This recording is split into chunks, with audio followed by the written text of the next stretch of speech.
I'd like to now convene the regular business meeting of the Plainville Board of Education for Monday, January 9th, 2023. Cassandra, would you please lead us in the Pledge of Allegiance?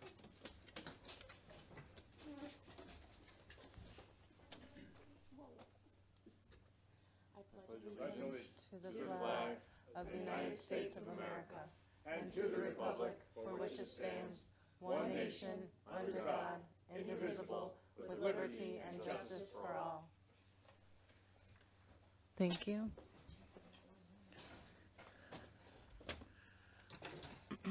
We're going to start out. Is Matt here? We'll just do all the special presentations. Okay. We're going to start out with our special presentations, PCF Staff All-Star Awards. Matt Guarino, Wheeler Tudor, Ashley Carl, Director of Food Services, Sharon Lavore, Assistant Director of Food Services, and David Lewandowski, Assistant Superintendent of Schools. Just took down the flag, state flag.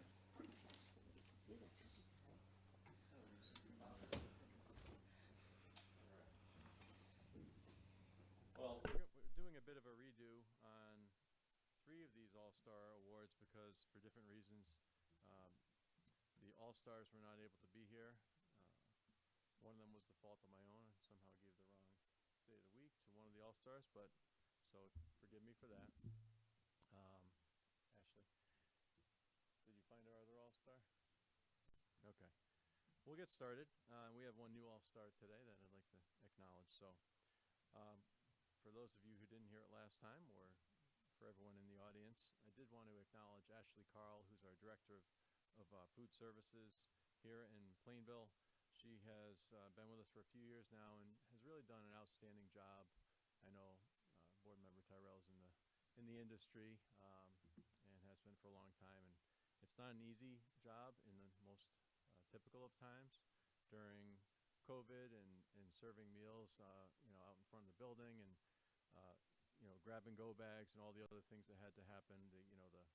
The pallets and pallets of to-go containers and all the unusual ordering and preparation and making meals attractive and palatable and tasty. And through all of her actions with her entire team, she's really built a strong food services team across the district and continues to do that. But she also just brings a certain energy to her position that is really incredible. Just extremely positive, easy to work with.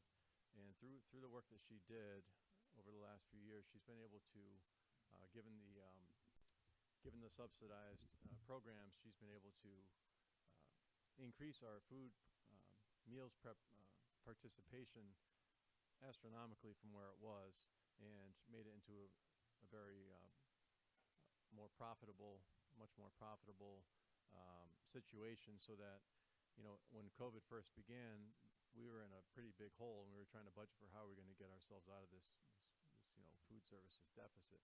And through her efforts, she really turned things around completely, and we ended up with a big surplus. And as the board knows, we'll be able to fund the meals program through the end of this year.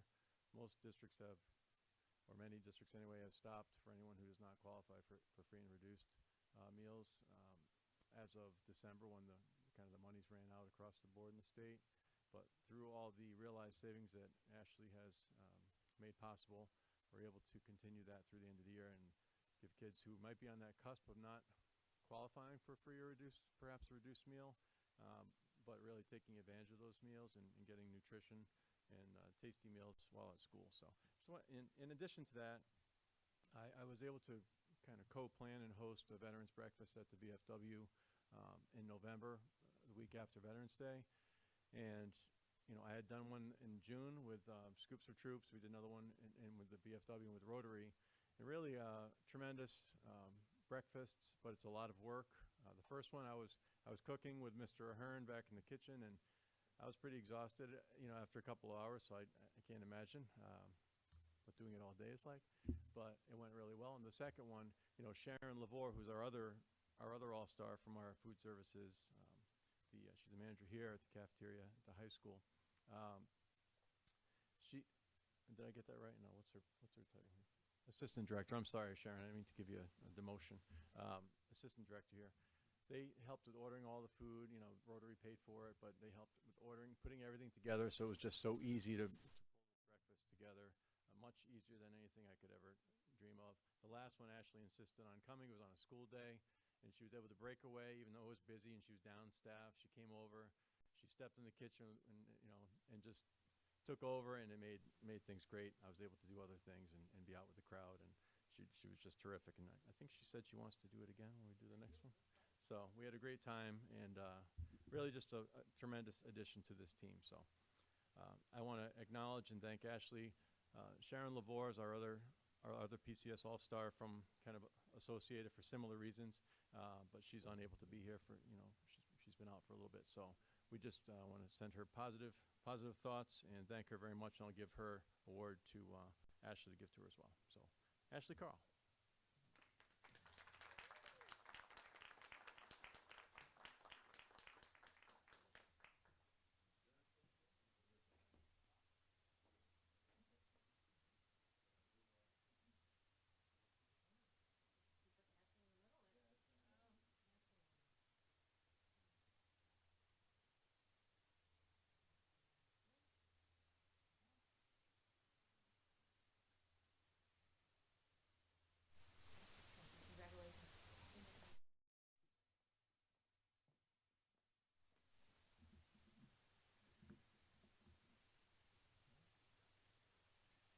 I'll stall. All right. We'll do Mr. Guarino last. He's on his way. All right. The maker of the incredible wolf that hopefully you'll see in person. All right. So this month's PCS All-Star Award, I selected my assistant superintendent, David Lewandowski. And I think everybody on our team would agree that Dave's been an invaluable member of of our administrative team. Not just because he shares the same birthday as me. We didn't realize it till after I hired him. We had the same birthday. We're not going to talk about age because usually we pick on each other a little bit. But his energy, his enthusiasm, his focus on the right things and focus on what's best for kids, his leadership on different committees. We were just coming from the curriculum committee, and his tireless work. He just puts in tons of hours. Getting through COVID, it's my right-hand man. We worked so hard on trying to prepare and plan everything so that we were ready for every obstacle and challenge. And when we weren't ready, we adjusted and figured it out.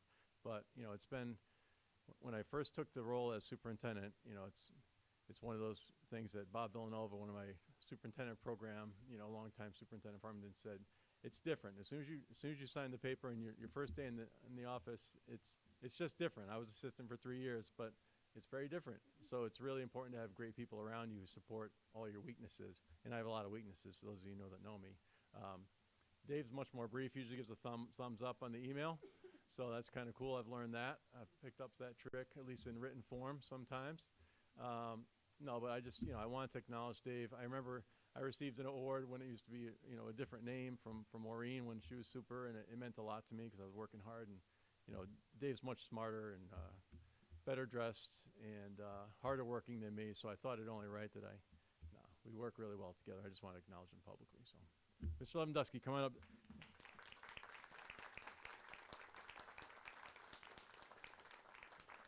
And it's David P., not J. Lewandowski, it says on there. Joan did that for you special. Thanks, Joan. And then the real one's right here. We had it wrong on his nameplate when we ordered the first nameplate. All right, we'll put the right one in front, Dave. So. He's ripping it right now. You have an extra one? So part of this award, you have to just stick around for a little longer because, you can't go and be a superintendent somewhere for a little while. Just keep you in Plainville, doing great things. There you go.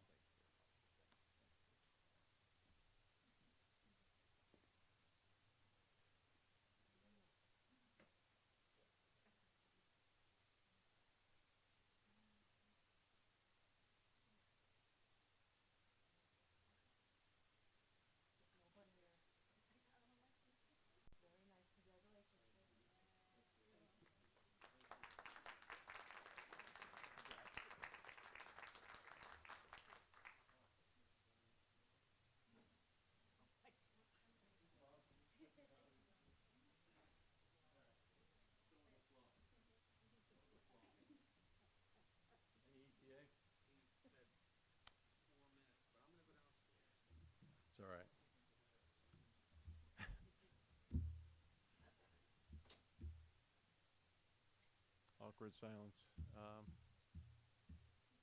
Dave, do you know any good stories?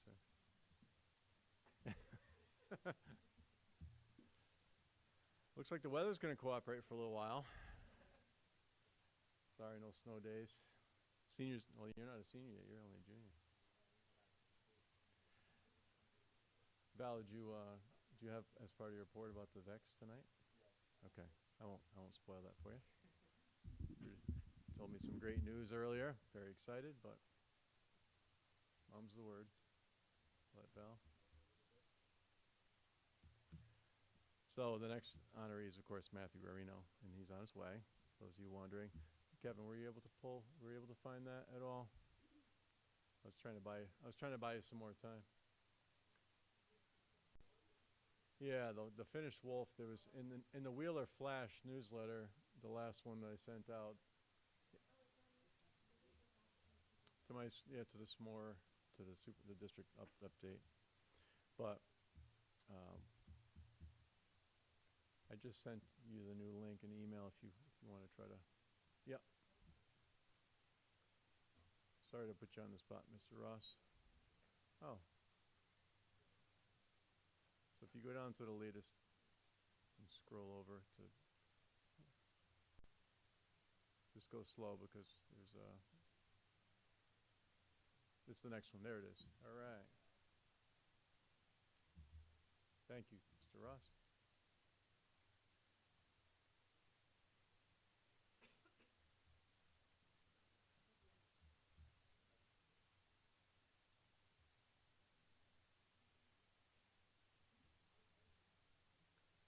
He even has the full moon there, I think, in the third picture there.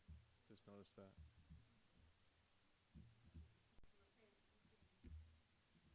What's that? Oh yeah. This is the process one. Yep, I did see. I saw some of those. I'm glad I didn't see the one where he cut the top 2 feet of the tree off because it was 12 feet and not 10. When I told the tree company to leave 10 feet, they left 12, but it was too high. So I won't go into those details. But you see the seat that the kids are sitting in. Matt sawed the top 2 feet of the tree off and created a bench from it. He's right up. All right. So I guess I can just wait another minute. He's coming up. I did not know that. He's never done this before, folks. I knew he was a great artist. I've seen his oil paintings and other, sculptures and things, but yes. Mr. B, come on up. We can fill some time here while we're waiting for the man of the hour. It was interesting. I don't know what Mr. LePage said when I was out of the room, but about the whole evolution of this wolf. But we cut down probably over 50 trees during the renovation project, and we left this big iconic oak tree in the back because the parents loved it. They'd sit under it after school. We'd have it for field days, and kids would sit under it. So then we had to start the shed, so we had to cut it down. So they cut it down, or getting ready to cut down, and I said to Matt, I had several parents, because I knew they were going to be upset that we were cutting this down, so they made a suggestion to carve something out of it, maybe a wolf or something like that. So one day I was walking in the new corridor with Matt, when Matt was passing me, and I said, hey, Matt, see that tree out there? We're going to think about carving a wolf out of there. Think it would come out good? Now, I had no idea Matt would do something like that. He says, yes, I can do it. I said, you know how to do it, Matt? He says, yes, I can do that, Andrew. And I said, well, have you ever done it? He goes, no. I said, well, how do you know you can do it, Matt? He goes, because I know I can do it. And I said, well, if you know you can do it, I have every bit of confidence in you that you'll do it. And he said to me, he goes, you don't need to have confidence in me. I have all the confidence in me and I need. And he proceeded to spend, probably on the weekends, I was bringing him chains and chainsaw bar oil and all kinds of stuff. He probably spent 100 hours on it, doing it. And it just came out, incredible. So I just want you all to know that. He did a fantastic job. He should be here any minute.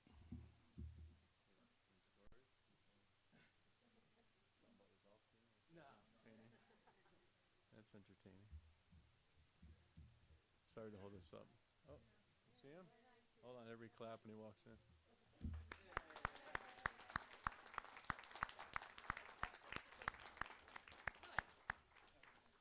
We just finished talking. No, I'm just kidding. So here he is, Matt Guarino, Wolfman himself. Andrew just shared a story about, your confidence in being able to do this. Oh, even yeah, I though can you do never- that.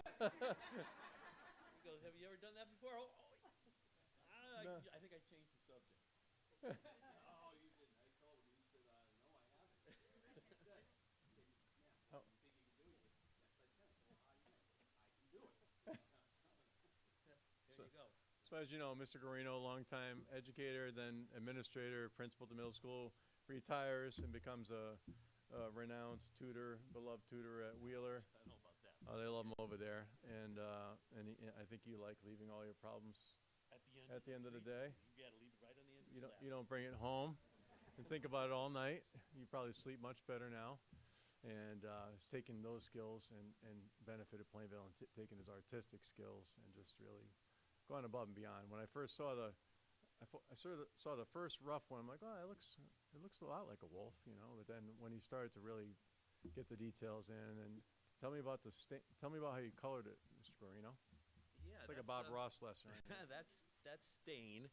I was going to leave it with the natural wood, but then I thought it would last longer, so I got 3 different color stains: a gray, a black, and a white. And there you go. Looked at a picture of a dog or a wolf, and there it is. I think I have to still do something to the base of it to keep it from rotting away too fast. But it's kind of a neat picture with the full moon, huh? I was telling him about the seat too. Oh yeah, well, I probably shouldn't have. when the tree was dropping leaves on little kids, or dropping sticks on little kids, which is not a good thing. Andrew said, well, I got to cut it down. So I said, well, cut it. We had a tree service assess the tree. Yeah. They said it had to come. Yeah, Andrew We didn't didn't say decide on our own. No. Yeah, they said it was rotting and it would just keep dropping branches. But I said, cut it at 8 feet and I'll put a wolf there. So they cut it at 10 feet, which was too high. I would have needed scaffolding to get up there. So I cut 2 feet off the top of it and dropped it on the ground. That's what those kids are. Well, you can see it. The kids are sitting in it, and then made a little bench out of what was left. So Andrew came by while I was doing that. Yeah, it's pretty big.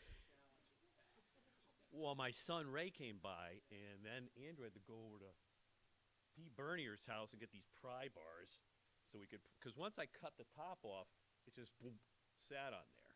Now that thing probably weighed 800 pounds, and so it did. So we had to. This story's getting The pry bar up it. better and better. I said, Andrew, you got to help. He goes, no, wait, I got to go do my limbering up exercises. Before I have to commission someone to do a sculpture of Matt Guarino in front of Wheeler, let's just give him the award.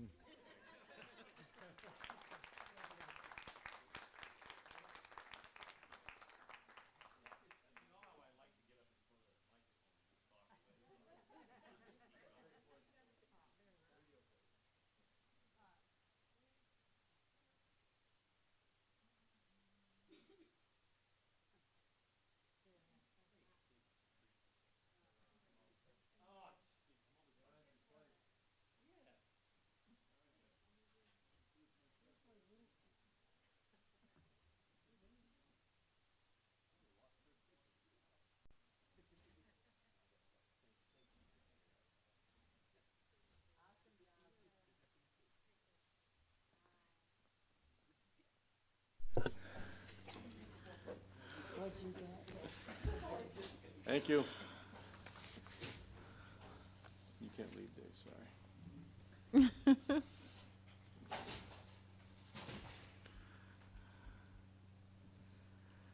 Okay, we're going to move on to approval of minutes. We have 2 sets of minutes this evening. If there's no objections or corrections to the minutes, I'd like to ask for a motion to approve item A, which includes minutes of the December 12th regular business of the board, and item B, special meeting of the board, which is the Finance and Facilities Subcommittee on December 7th, 2022.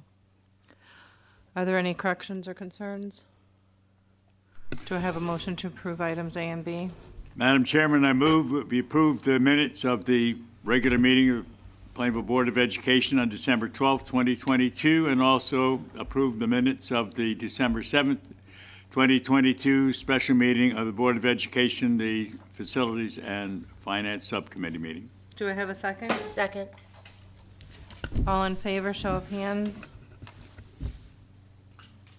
Any opposed? Any abstentions? Motion carries. Next, we're going to move to the student representative report. Val? Or Isabella here to just? Okay. I hope the board's okay with moving the student representatives up in the order, because with everything that they're involved with, if they need to leave afterwards for homework or other, other things, we thought it would make sense. So, thank you, Val. All right. Good evening to all. We hope you all had a great winter break and a very happy holidays. As we head into January, PHS will be having our midterm exams the week of the 23rd. It's safe to say students working hard as the close of semester 1 is approaching. As the first semester comes to a close, students are starting to begin course selection for the next with a lot of expanded electives being offered.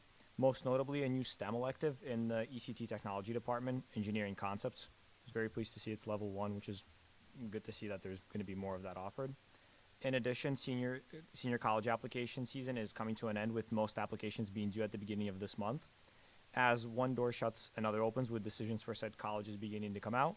We look forward to having a safe, happy, and healthy second half of the school year. Next is an overview of the events at PHS. Looking back, PHS students and staff observed an extremely successful Learning Adventure Day on December 16th, organized by Ms. Peichel and Mrs. DiLorenzo. Many students and staff reported a great story when we returned to school the following day. Me personally, I built robots all day. PHS class of 26 hosted a holiday extravaganza the night of the 16th. There were outside vendors, bake sale, musical performances, amongst other clubs coming out with booths. PHS observed the winter break from December 24th to January 3rd. MSP and PHS choir came together the night of the 21st to hold a winter concert. Both MSP and PHS did their separate performances, as well as two pieces together. In addition to that, music teachers from all Plainville schools accompanied the PHS concert choir for an old Latin holiday piece. Currently, PHS is hosting another Coffee House fundraiser performance Friday, January 13th at 7 p.m. in the choir room. There will be duets, solos, trios, and more performances to look out for. Quarter 2 will be coming to a close January 20th, with semester 1 closing shortly thereafter, following the midterm week. Today, PHS held their first VEX VRC robotics team meeting, and the kits for the club were also delivered at the same time as the meeting held place. So the club is looking forward to starting the construction of actual robots very soon, with the first competition taking place on January 21st. We'll be working on a bit of an aggressive schedule, but I think we can get it done. Hopefully roads will be in sight this year. Midterm week will take place January 23rd and January 26th, with 12:10 dismissals during those days. The alternate schedule for the week will be 2 exams, one from 7:30 to 9:30, and then one from 10 o'clock to 12:10. And looking ahead, there will be no school on Martin Luther King Jr. Day, January 16th. January 19th, there will be a faculty versus unified teams basketball game. This will be held in the Wood Gym starting at 6 p.m. Juniors are starting to prepare for AP and SAT testing season, with tests fast approaching in the late spring. And PHS Showcase will be held February 15th at 6 p.m. And that concludes the student perspective. Thank you so much. We're going to move on next to citizens' comments. If you'd like to address the members of Plainville Board of Education, you are welcome to do so. You will have 3 minutes to voice the matter at hand or your area of concern. Does anyone wish to address the Plainville Board of Education? Does anyone wish to address the Plainville Board of Education? And finally, does anyone wish to address the Plainville Board of Education? Thank you. We'll move on to the council liaisons report. Mrs. Puglisi, do you have anything for us today?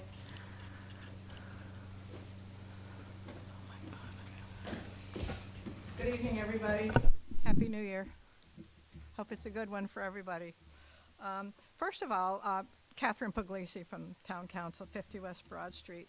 I would just like to make comment on Matt Garino. I've known him for a very, very long time. My children were in school with his children many years ago. They're now in their 40-something range, and I remember Matt when he was the principal at the middle school, and he is a man of many talents. That's really quite remarkable to be able to create something like that at the school at which he was a teacher and where his children attended as elementary students. So that's amazing, and I was so happy to see him tonight, and that's really quite remarkable. So, did they come up with a name for the wolf yet? Does the wolf have a name, or is it just the wolf?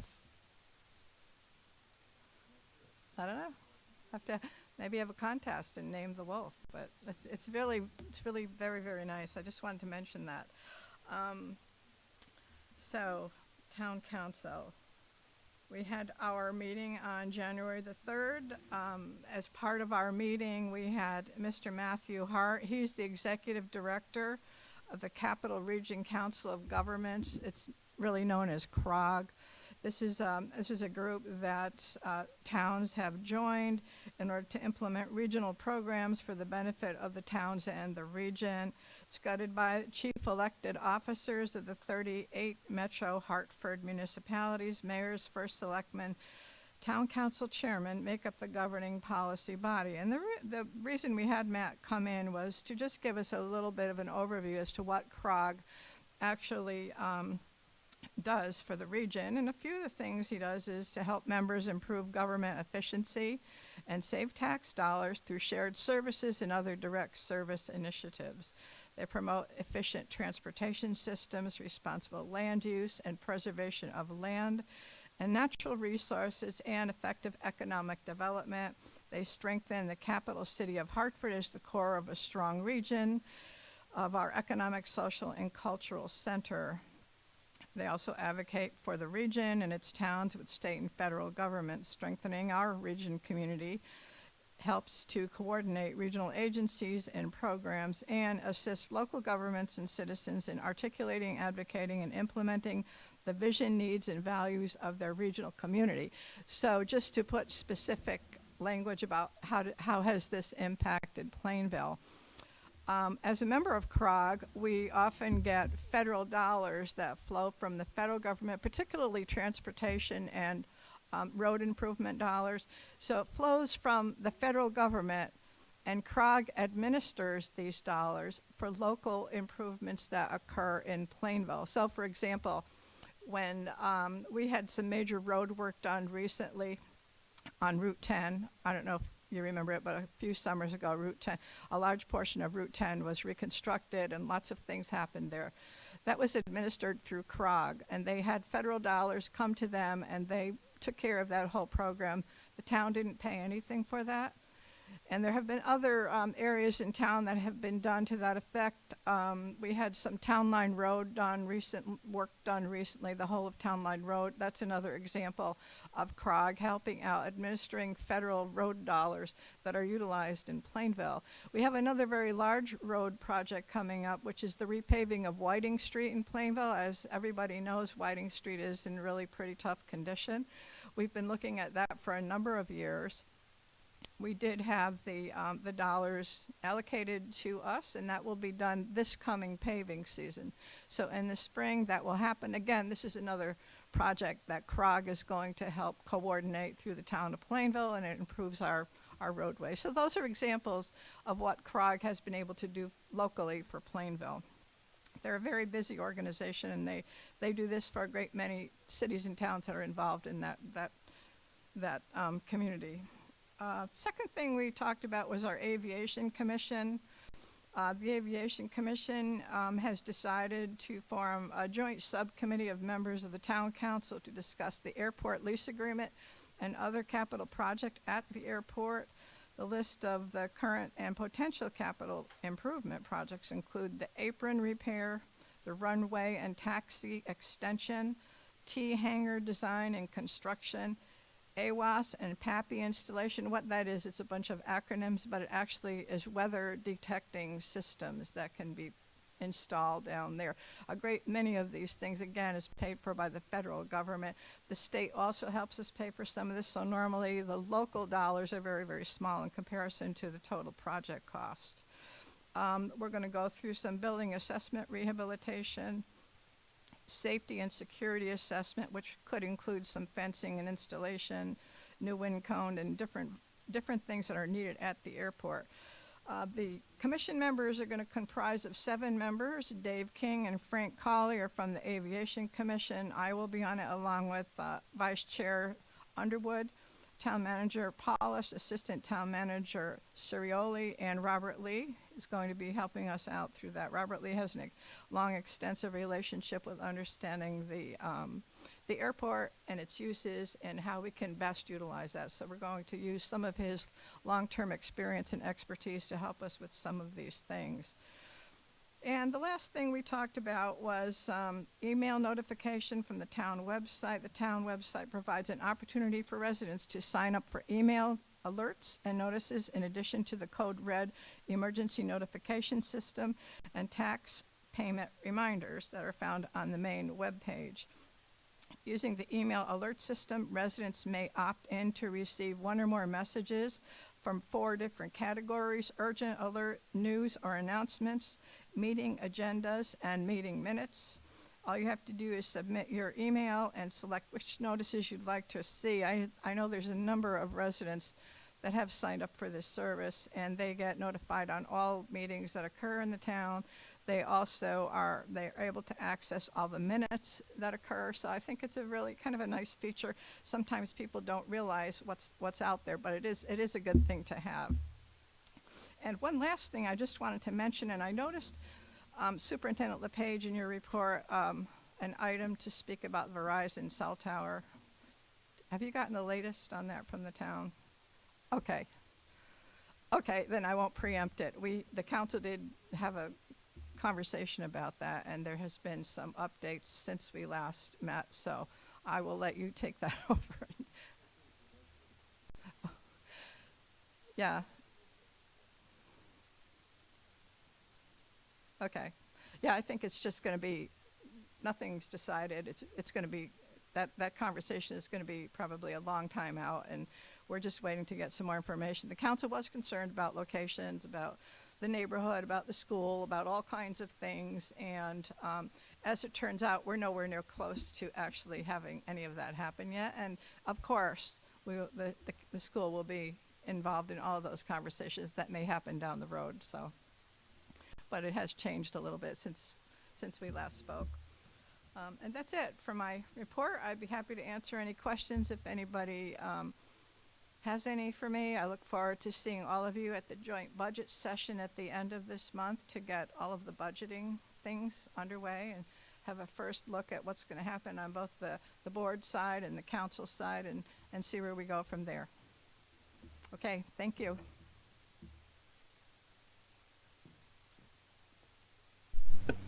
Thank you. We'll move on to the superintendent's report. Steve? Thank you. And I had 2 items that were mine, and then our high school is going to do a presentation, followed by our Director of Security, Rich Markey, along with Kevin Ross, to talk about district security and how technology advancements and improvements have been made across the district and other measures. So I'll start out. Chairwoman Puglisi talked about the cell tower. You know, I had met with Michael Paulus and our town manager and Mark DeVoe, just with the initial proposal that was brought to them by Verizon to consider the area up by Toffelon. They met me on the site after getting an email just to show me the proposed locations. I expressed obviously immediately, expressed concern because I know that it's a beautiful area, and they're not exactly beautiful to look at, and also, just concerns that I know the residents would likely have over safety and things of that nature. So they were very forthcoming and transparent about telling me what the process is, and that nothing at all is decided, that it hadn't even gone before the council. There was going to be an executive session discussion about it that following week. So I appreciate them giving me a heads up about that. So I informed the board and the administrators about that and where it stood. And after the last council meeting, town manager Paulus did give me an update, as Chairwoman Puglisi just shared. Sorry, I can't see you, Kathy, behind the podium, but so You can make all kinds of faces at me if you like. I can't see your thing. But anyway, that's exactly what, what Mike Paulus told me, that, before anything were to happen, it would go before the council would want a public informational hearing with the folks from Verizon to learn all about what the project would entail, the potential sites. And I guess, from what I understand, that's, a long ways away. So I trust that they'll seek the input of the community and the schools in that discussion. I appreciate that. So I kind of jumped to item B, and I'll jump back to item A, which is capital budget update. And also they're kind of, commingled or entwined, the MSP alternative approach and also the gymnasium HVAC system status at the middle school. So just a very, well, Mr. Ross, can you pull up the presentation from today? There's just 3 slides from, that was in the last email from Sam after our meeting today. Sorry, I thought you had that.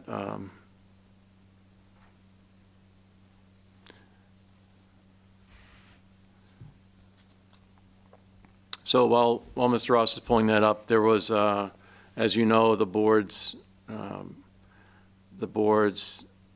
approved capital improvement plan budget at the last meeting in November was, I'm sorry, in December.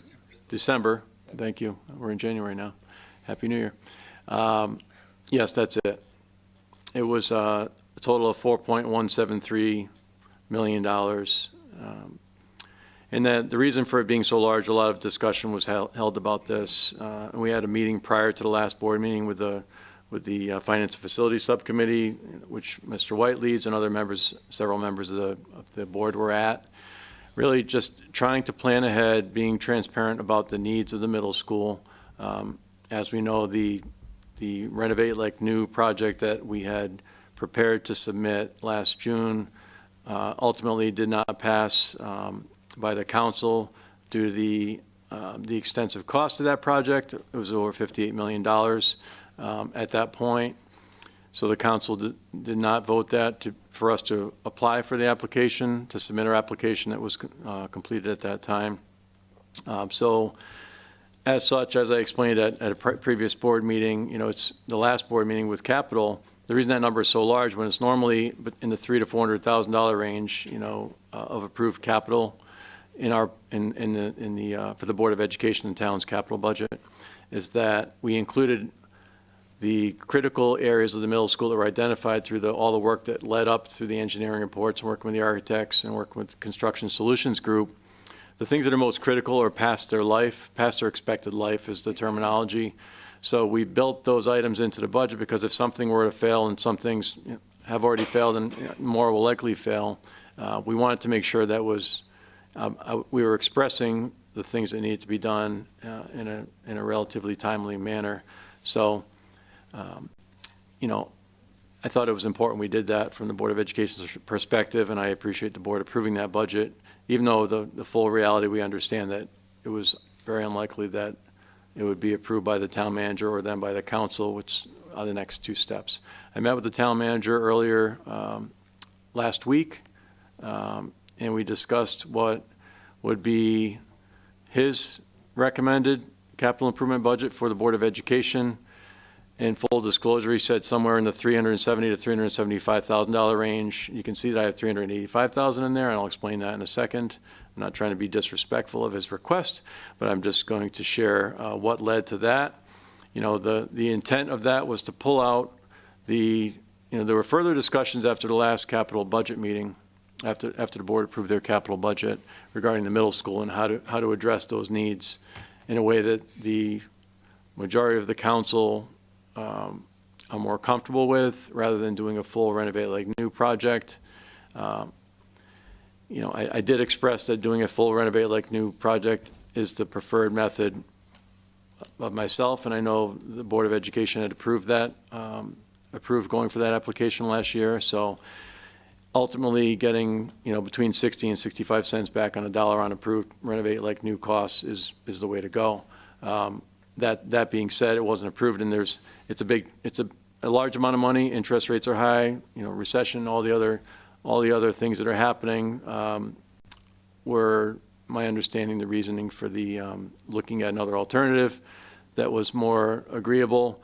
So ultimately, I don't have an exact dollar amount, but the amount of about perhaps closer to $10 million, looking to bond a number of priority projects, working with Construction Solutions Group to determine what those priority projects would be, including, many or all of the projects that were taken out of this capital improvement budget, among others, and prioritized and built out over a schedule that makes the best sense for getting some of the big things done at the middle school. There's pros and cons to that. It would all be, bonded, I shouldn't say that.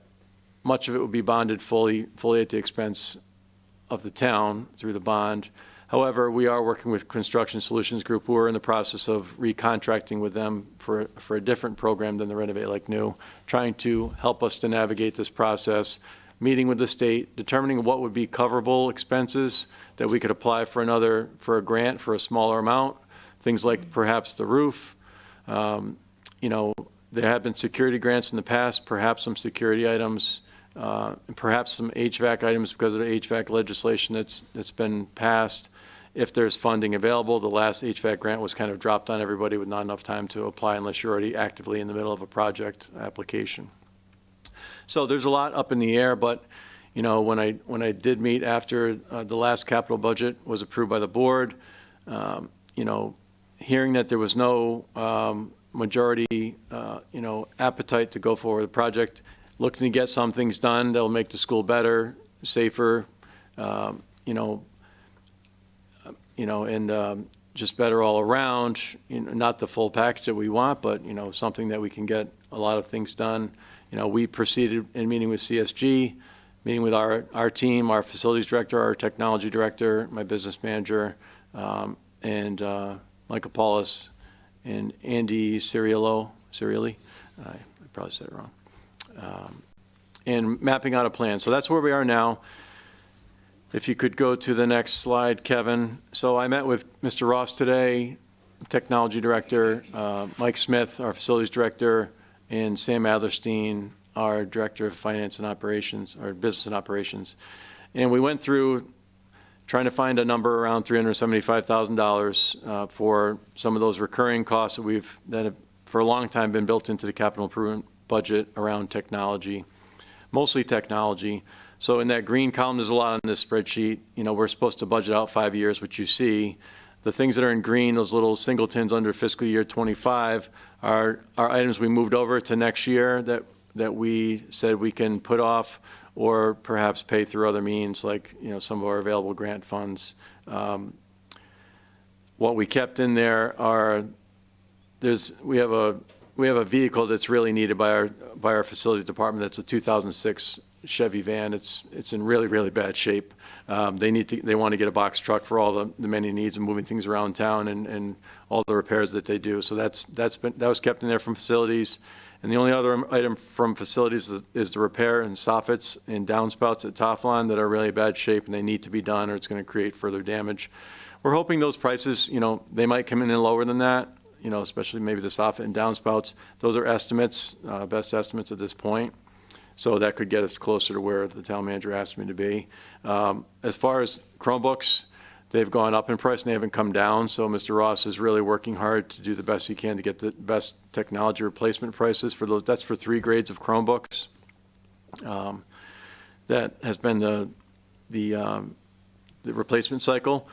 The network upgrades that we are able to take advantage of the E-rate on, which are critical that happens, and Mr. Ross could add any details. We talked about these items last time, but I'm just kind of going through what's left.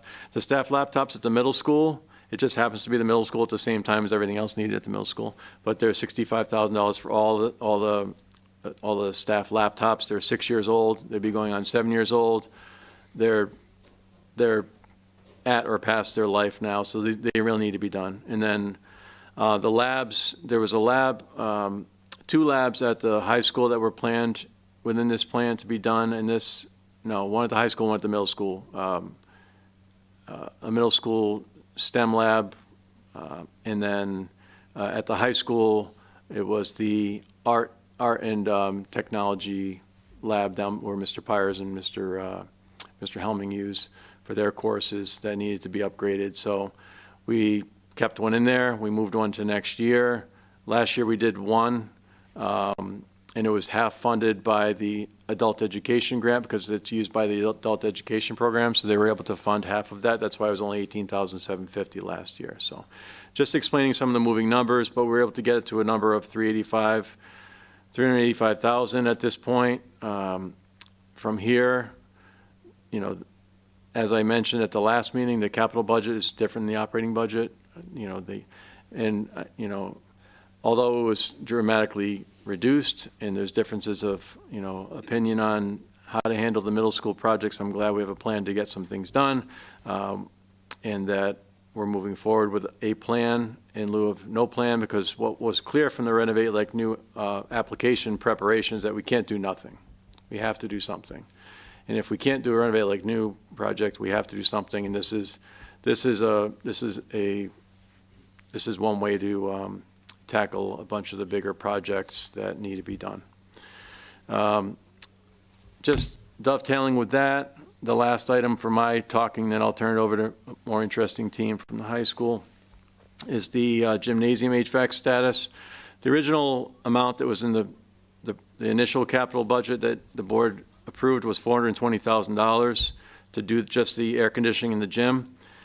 Our team, Mike Dixon, Mike Smith, who specialize, have been getting prices and working with vendors to look at other options other than using the train systems on the roof and replacing those, which would have a more significant cost because the roofing around the systems, replacing the units themselves, it's an expensive endeavor. At this point, there's another unit that runs exterior on the exterior of the building, and it looks like that, coupled with some other modifications. You know, the hope is to have it air conditioned this year before the hot weather. You know, even with a renovation project, it wouldn't be done for about probably 2 years or more.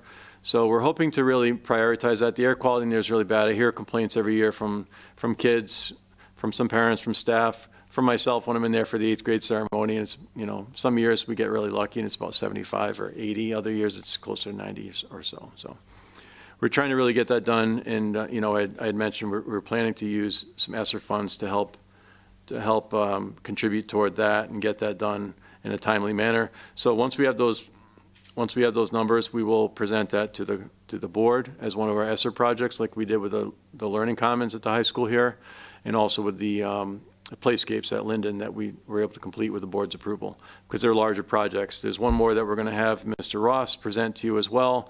He's pricing out on the next slide, Kevin, please. These are all the middle school projects that were originally listed in the capital improvement plan from the Board of Ed. You can see the 420,000, line 2024.09. That's the one I just talked about with the AC. But where you have that purple box kind of highlighting, our display boards and our interactive display screens in every classroom are failing all the time. They're constantly troubleshooting, trying to fix them, bringing in temporary, you know, it's in really bad shape. That was part of the renovation package as well, along with rewiring, you know, the entire school. But Mr. Ross would be able to, we're hoping for, it'll be less than this. You know, we're hoping to get closer to the 150-ish range. It's 195 as a placeholder in here because you just don't know the way prices have been. So Mr. Ross is also going to get quotes, put together a package for the board to consider doing with some of our remaining ESSER funds. We still have some substantial ESSER funds. We're using it very quickly on staffing and other things that have been approved by the board and other smaller projects to improve our district. So we're looking to get those displays because they're really, it's an instructional issue in the classrooms every day. We want those students to have the highest quality instruction using the best equipment like all the other schools in the district have. So we're trying to get that done sooner than later. And that concludes my overview of where the capital improvement plan is now. A couple of projects we're branching out and going to present to the board, the Finance Facilities Committee, and the entire board that wants to attend, using ESSER funds to get the monitors, interactive monitors done, and the HVAC for the gym and the locker rooms, hopefully. And then where we stand now as far as the reduction from the town manager. As you know, that goes before the council for deliberation, and the council has an opportunity to decide what to do with the town manager's proposed Board of Ed capital plan from there. So we'll see what happens when it gets to that phase. But I will stop talking. Any questions on the capital plan or anything that I spoke about in my piece of my report? Yes, Mrs. Clark. Hi, it's Mrs. Clark. May we get a copy of the CIP update as of today? Absolutely. Thank you. We just worked on it until about noontime, but I'll get that to you. Yep. Mrs. Martinez, I'm sorry. So did the majority of the town council say that they would not put this out to the public if we went for the Renovate as New project this year? My understanding is that there were not the votes to pass a Renovate Like New application to go in June. It has to be in by June 30th. So I think that's what you're asking. Yeah. Did the four that voted against the last time, are they gonna vote? They My would not understanding is pass that it. the 4 and maybe 5, we're planning to vote against doing so because of the cost of the project. I can't speak for them, but that's my understanding from my conversations, meeting with the town manager and also with, I did meet with Ms. Puglisi and Mr. Rocco with the town manager and Mr. Adlerstein, just to talk about where we stand and trying to manage the capital budget, the middle school project, and trying to come up with a better understanding of what the appetite was for taking on that project by the council. Okay, and then how would that impact a renovation in the future? My guess is that it would be very problematic to putting in 10 million and then trying to get a renovation. Whatever anytime is in the done in future. advance of a Renovate Like New project would be, the timeline would start from the time it's done, so it wouldn't be eligible again for 30 years. So you'd be taking some of the biggest ticket items off of the entire project to get them done, but they would not be eligible. So and sometimes when you apply we had that special session with CSG and they talked about this down the Learning Commons about a month and a half ago. Yes, it does absolutely hinder your ability to apply for a Renovate Like New project in the future. Because if you're doing it piecemeal, the state does not like, the reason they have these projects, as I think Mr. White and Mrs. Tyrell talked about at the last meeting, is that, we've been successful in doing 4 of these over the last couple decades, and they want you to go for the whole thing at one time instead of doing piecemeal. So they in the past anyway, they have kind of frowned on that. Absolutely. So, thank you. Any other questions? Cassandra? From what I understood, as far as the Renovate Like New project, it was not something that was 100% off the table with, from what I have witnessed with the council. It's just that at these time right now, because it's so uncertain with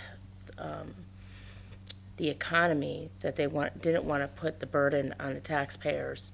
So trying to get the most neediest things done for the school so that we can still do Renovate Like New in the future. It's just that you can't, It's just that you can't do, this wasn't taken off the table completely. It's just you can't do it. That's why they're not trying to do. But we know have things that are broken that we can't do right now. I understand that, but what I'm saying is that the line items that need to be done, you don't want to do all of them because it does interfere with your ability to renovate like new, 100%. But it does not make it an impossible to do a Renovate Like New project, correct? One of the first items on the new contract with CSG is to have them assess whether this approach makes sense, I guess for lack of a better term. Looking at the key projects, looking at what eligibility we would have for a project in the future. I did not get the perception that it would be anytime in the next even 5 years where there would be an appetite for it.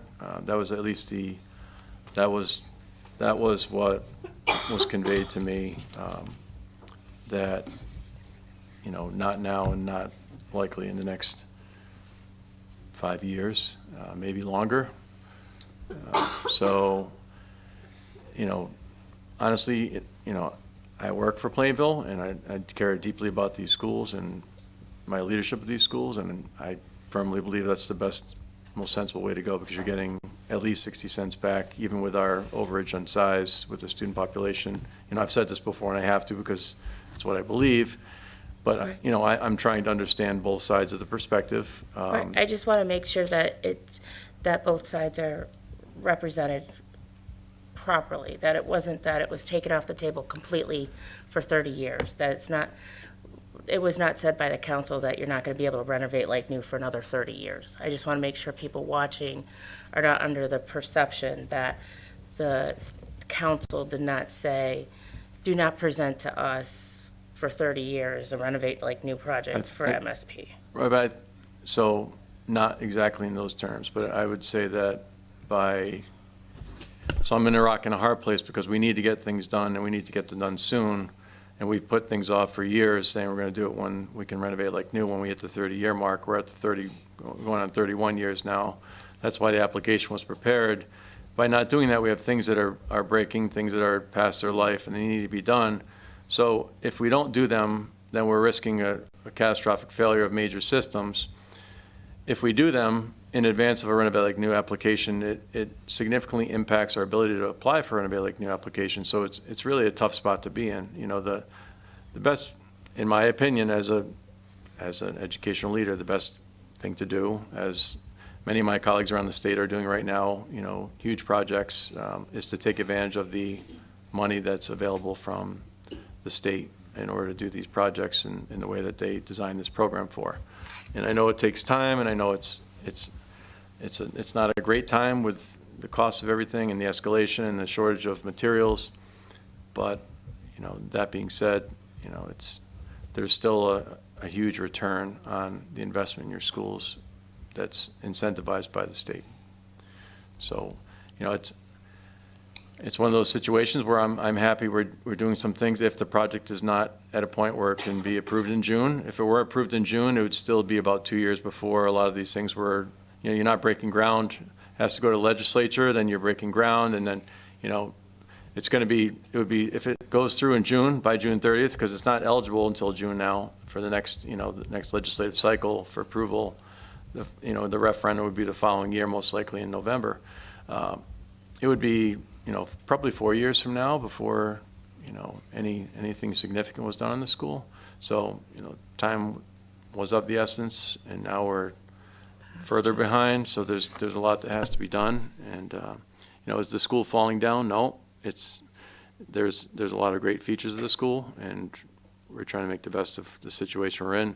I gave my professional and, you know, unbiased opinion on what I thought we should do all along, and that remains the same. I do appreciate, you know, the town manager being upfront with me and having honest conversations about what the council is willing to do or not do from his assessment, and from council members as well. So, you know, I'm not sure where to go from here, other than spelling out exactly what the plan is at this time, what the plan had been that is not happening, and sharing all the information from Construction Solutions Group that really breaks down what's eligible for reimbursement. If we, you know, going this smaller bond path, what projects would be eligible for some reimbursement and what would not, and what we could get done, you know, out of the $58 million project, perhaps getting some of the bigger, more pressing needs done. So,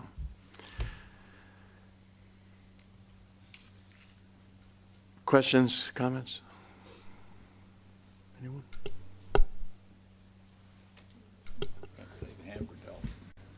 I have one more question. Yes. So just to clarify, on our capital budget, we had voted to pass through, it was over 4 million, instead of the traditional 300 to 400,000, because we were looking at things that needed to be done right now before, you know, June hits, like the most important thing. So that was 4 million. So they came back with and said 10 million, but if we did this 10 million worth of things, chances of us getting a renovate like new in the future would be very slim, correct? That's my understanding. It would definitely be much lower than our chance of getting it if, with everything that needs to be done, all the major systems. I just wanted to make sure, and it's hard when the meetings aren't public and they're backroom conversations, and the lack of accountability is really disturbing. Any other questions at all? Yes, I just had a question for Councilperson Becky. I'm not aware of any backroom conversations that you were just mentioning. Well, when you say, you've heard, and, Steve's giving us his, what he's been talking to the town manager about, and then you're saying you heard this, and I was that, at and everything town goes council meetings. and things go. I've heard at town council meetings. At no town council meetings have I heard them say they weren't going to plan on doing renovate like new. If you want, you can go back and look at town council meeting minutes if you'd like. But at no town council meeting did they say it is off the board 100% a renovate like new. They just cannot do it at this time. So please do I not. understand it goes through the town, and then the town manager talks to Steve about what he feels that they'll So do, what that, the if you want to appetite say is that for. if there's meeting behind closed doors between our, Steve LePage and the meeting, the manager, that's one thing, but to imply that I have private meetings because I heard something is another. That's So okay. I would appreciate an apology. Yeah, no, that's exactly what I said, is that there's the backroom meetings, and it's not public, that when he's talking to the manager and finding out what there's an appetite for, and in addition to your comments as well, I just think that this should be a public conversation, and the community should have a say in what we're doing with our schools. That's the reason I shared what transpired in those conversations at the last meeting and at this meeting, just so there aren't any, I want everyone to understand the full picture as it was presented to me regarding what my understanding of what the council is willing to support and not support. So I'm conveying that information to the board. I'm also conveying the plan that was proposed as a alternative plan to renovate like new. And my understanding is that it's not in my hands as much as I want the renovate like new project to make that happen, or the board wants to make that happen. It has to first pass the council and then the referendum vote. If it passes the council to apply, then it goes to the vote. We didn't have that opportunity, so I think our leverage in it right now is, as a group, has kind of peaked, as far as what we've shared. We've shared everything publicly about where we stand, where we are now.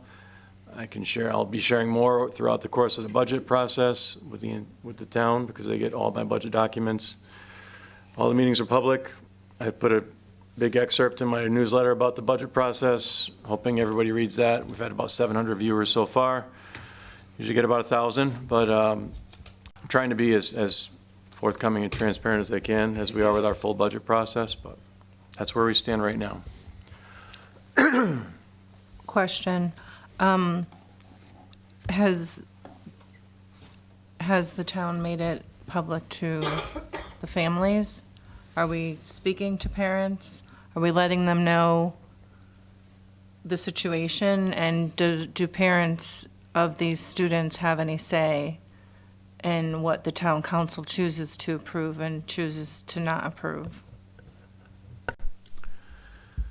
After the vote failed last June, I sent messages out to the families about what had happened. There was some immediate outcry on, I know, social media, and some messages that came in, and I've talked to parents when I was at parent-teacher nights asking me why it didn't get approved. And I shared as much as I could about my understanding as to why, with the price and everything, that was shared with us, the reasoning. But to answer your question, the public has a right to speak for public comment at every council meeting and at board meetings. And, you know, I can certainly to share once we have a plan in place that is more specific from CSG, working with the town leaders to share what the plan is in more specific detail, how much is proposed, what would get done, pros and cons of that versus renovate like new. So that would be something that I would communicate with all the families in the district. Thanks. You're welcome. If there's no other questions for now, I'm sure it'll come up again. Also, the parents can watch or get any of the minutes or any of the information from town council meetings at any time. Correct. Yes, so that's how they can also find out what the town council says.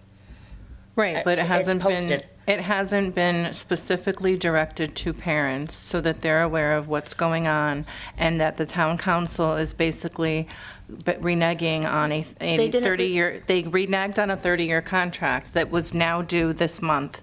It should have been approved in June, and it didn't get passed. You are being very misleading. I'm sorry that you feel that way, well- but that's what happened. That's not what happened. Let's continue our meeting. We're getting off subject. I don't think we are. So I would appreciate that, Board Chair, that as far as saying that the town council reneged on a 30-year contract, that I would like to see something in writing from that, Lori. Thank So, you. just to clarify, you have to wait 30 years before you can apply for a Renovate Lake New application. That process includes all the work up for that application to be prepared and that so that you can submit the application. But before you can send it in to the state for their review and for it to go to the legislature in the following fall, it has to be approved by the council by June 30th of the prior year. So all that work was done. It did not approve, it did not pass. You know, what I'll say to kind of clarify what I think Board Chair Consalvo is trying to express is that for as long as I can remember being in central office, it's my 7th year in central office, and as a principal also at the high school for 6. I remember the discussion of when things were starting to fail, the things were getting approaching their lifetime at the middle school. The discussion that happened in public and in the meeting with the previous superintendents and the town manager was that, well, let's take this off. It'll reduce our capital budget now. We will apply for the Renovate Lake. The plan is to apply for a Renovate Lake New application when we hit the 30-year mark. That was the ongoing plan. So we deferred all of those maintenance and replacement costs of the things that were starting to fail or starting to show signs of going to fail. So that was the goal, to get to that 30-year mark. I went and spoke with the state, with the prior town manager and a team of mine to learn to make sure we knew the process, make sure we knew the timeline when we could apply. Everything was done leading up to that application being submitted. So that's the only thing I'd say is that it was fully intended to apply for that grant in order to get the middle school done like the other schools were done. I never had any belief that it wouldn't happen. That's why all the work and all the fees went into CSG last year to pay to prep for that. Last year, I explained that there were timelines and it wasn't ideal, that the cost estimations coming back were later than I would have liked. We applied for 2 waivers for the size waiver at the middle school because it's larger than the student population supports. So that decreases your percentage of reimbursement. So we were down closer to the 61% mark instead of 64.23, which is our reimbursement rate in Plainville. So all that was done, but working with CSG and waiting for the state, which was there wasn't operating at full capacity last year. There was a lot of controversy. So they were slow in their response. It took months instead of what we had hoped would be a month or a few weeks to get, you know, the answers we needed to. When we found out that they denied the waiver anyway, we still went forward, and it was June by the time we were able to present early June, or the second week of June, I think, that we presented the full cost of the project to the council, which I know came as a shock to everyone, because when I sat with the Capital Project Building Committee and my team, it was a bit of a shock to us, but the rising costs and the shortage of materials was a real issue. So I do understand that, and I do understand that the timeline was not ideal. But just being fully transparent, it was always the idea to apply for that, perfect storm of things coming together, state delays, last town manager leaving, the assistant town manager who was really involved in the process left earlier in that year, last year. He was great, and then he left, so there were some gaps in communication that we had spoken about earlier that, could have been better. So, we are where we are right now, and my position still, I'm not going to waver in that. I do think the Renovated Lake News is the best way to go, but I need things done. We put it in our capital budget because they have to be done. They're likely to fail, and if a major component fails in the winter and we don't have, heat, or we don't have, water sprinkler system, working, or other major things that, other issues. Our secure vestibule, I did a workaround and hired a armed security officer, and he's keeping our school in good shape, for about $50,000 a year. So you can see the price tag on there is $900,000 that was given to us by CSG to create a secure vestibule at the middle school. So we're trying to be as much of a team player as we can. I really do understand both sides the best that I can. I have my perspective. I understand there are other perspectives, and I'm not in a position to do much more than just get all the information and try to take the best course forward that we can, given what we have and given what we have control over and what we don't have control over. So I will share a full update with the community once I have more details from CSG about the tentative plan that was agreed to be investigated by my team, by the town manager and his team, and we'll go from there. So, sorry for the long story, but there's just a lot involved in this. It started more than a year ago, and it's been a lot of work, and it's worth it, because in the end, the school will be beautiful, and I hope we get as much done as we can, one way or the other, because it needs quite a bit.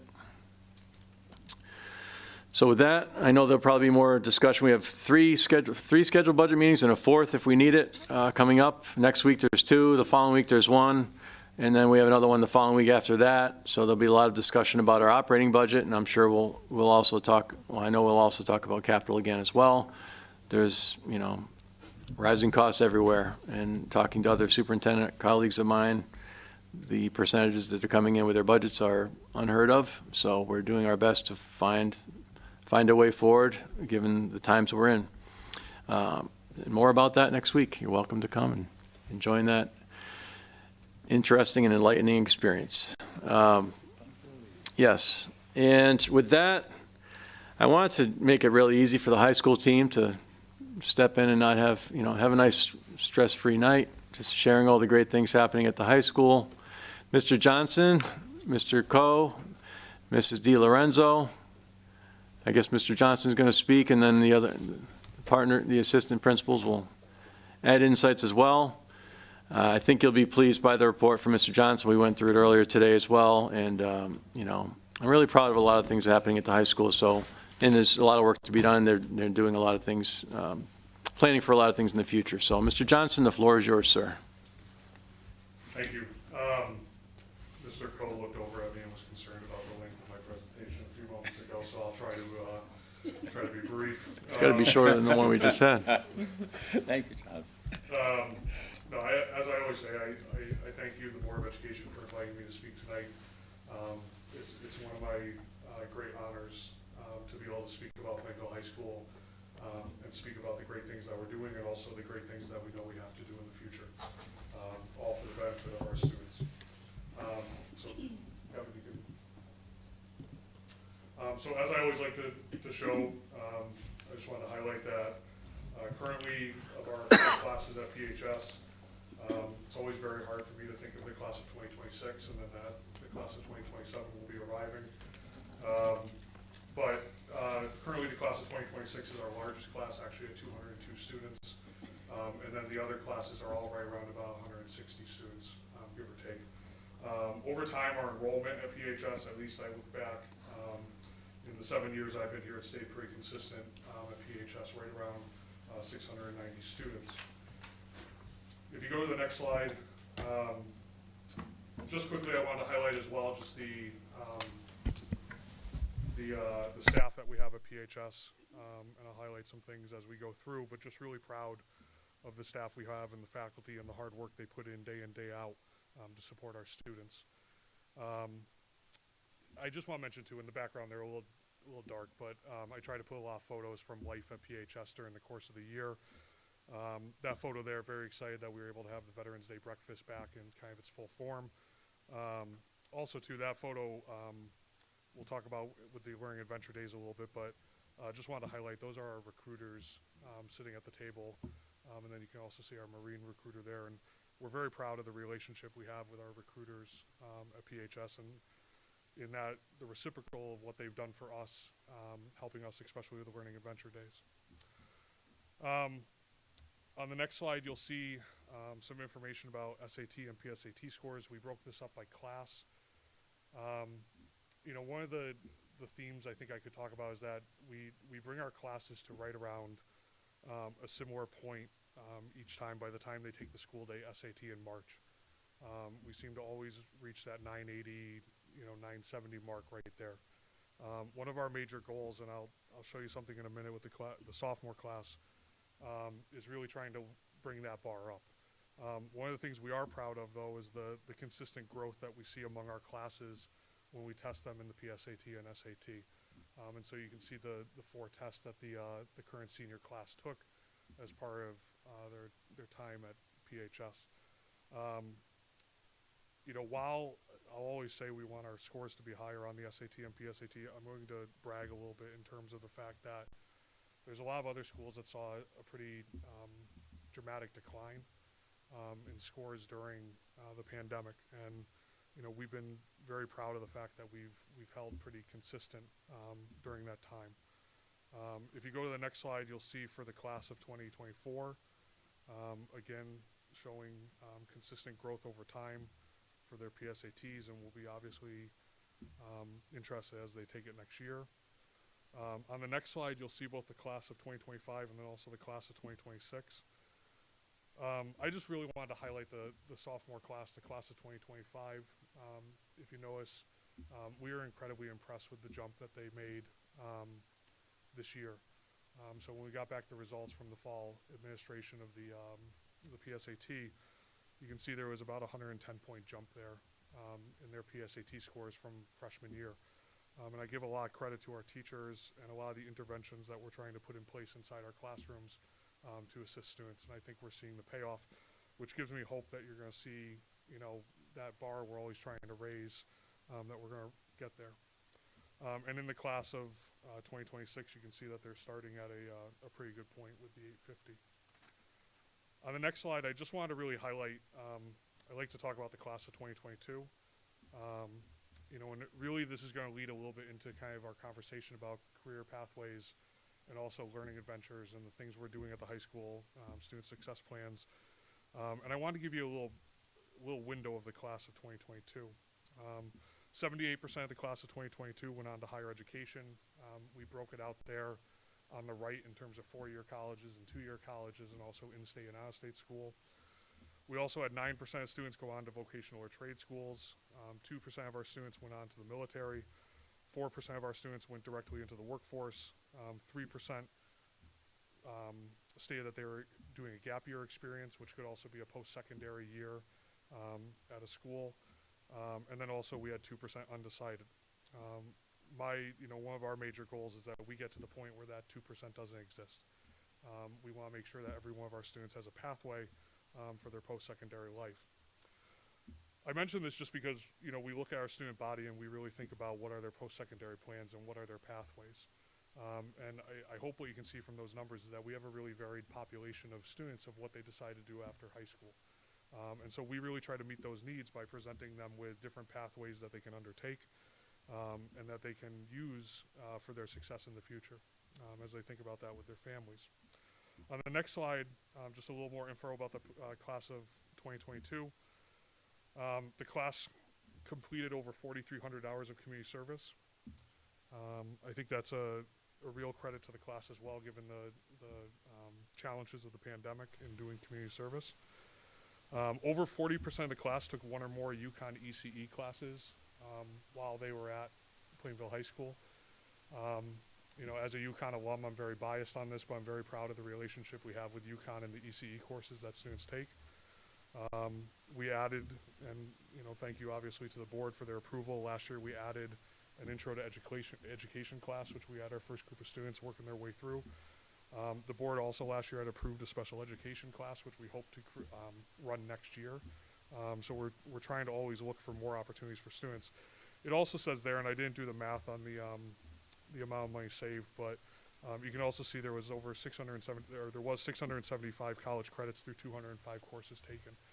And so that's a huge savings for students and families. We also had 39% of our class take at least one or more AP course while they're at PHS, 157 AP exams taken, and over 250 credits earned through those exams. I'll come back to this a little bit later when we talk about school counseling, but we also had 6 members of the class participate in the CCSU partnership program. One of the things we're really proud of at PHS is the partnerships that we've created with a lot of the local community colleges and colleges in the area. And so last year we had 6 students in that class who took part in the CCSU program, where they take classes at CCSU for free, and they can get early college credits. And so you can see they earned a total of 34 college credits. We also had 6 members participate in the Goodwin College Partnership, which I'll talk a little bit more to. On the next slide, I just wanted to highlight, you know, and again, thank you to the board and to our central office staff for the improvements around PHS. You can see this was actually on the pajama day, and we've really tried to create kind of like a, you know, a highlight area, and I don't want to call it it sounds silly if I call it a selfie area, but we wanted to create one of those spots where it really represents who we are as PHS. And so the ramp is probably the most famous part of PHS.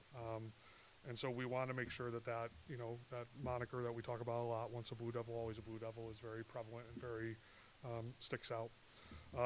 You know,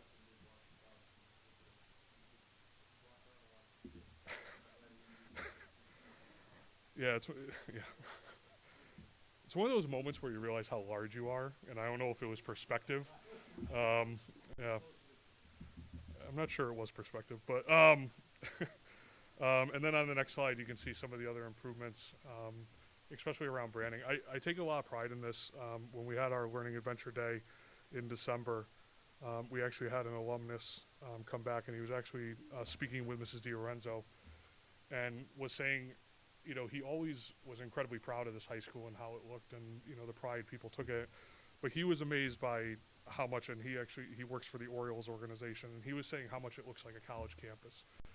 And he was just blown away by that. He just said it was impressive to see how much pride was being taken in the school, and just, you know, you immediately knew you were at Plainville High School.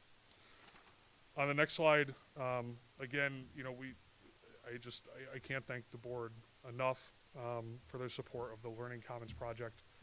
You know, I saw you had a meeting down there this evening. I hope you see the benefit of that project. The students at PHS, you know, are thoroughly enjoying the Learning Commons and the changes that have been made. You know, it's always been a hub. It's always been a center of PHS, but it's only become more so, and we're very proud of that. On the next slide, you know, I put our main school improvement goals for the year. And just quickly, you know, to utilize high-level PLCs, obviously the PLC process in the Plainville Community Schools, but especially at PHS, is very critical to the work we do to improve student performance and instructional strategies. To develop a more complete response to intervention system to support all of our students. So not just social emotional supports, but also academic supports. To provide a safe, supportive, and equitable learning environment to support all the needs of our learning community. And then also support students in achieving their mastery-based experience credit while highlighting the Plainville Portrait of the Graduate skill.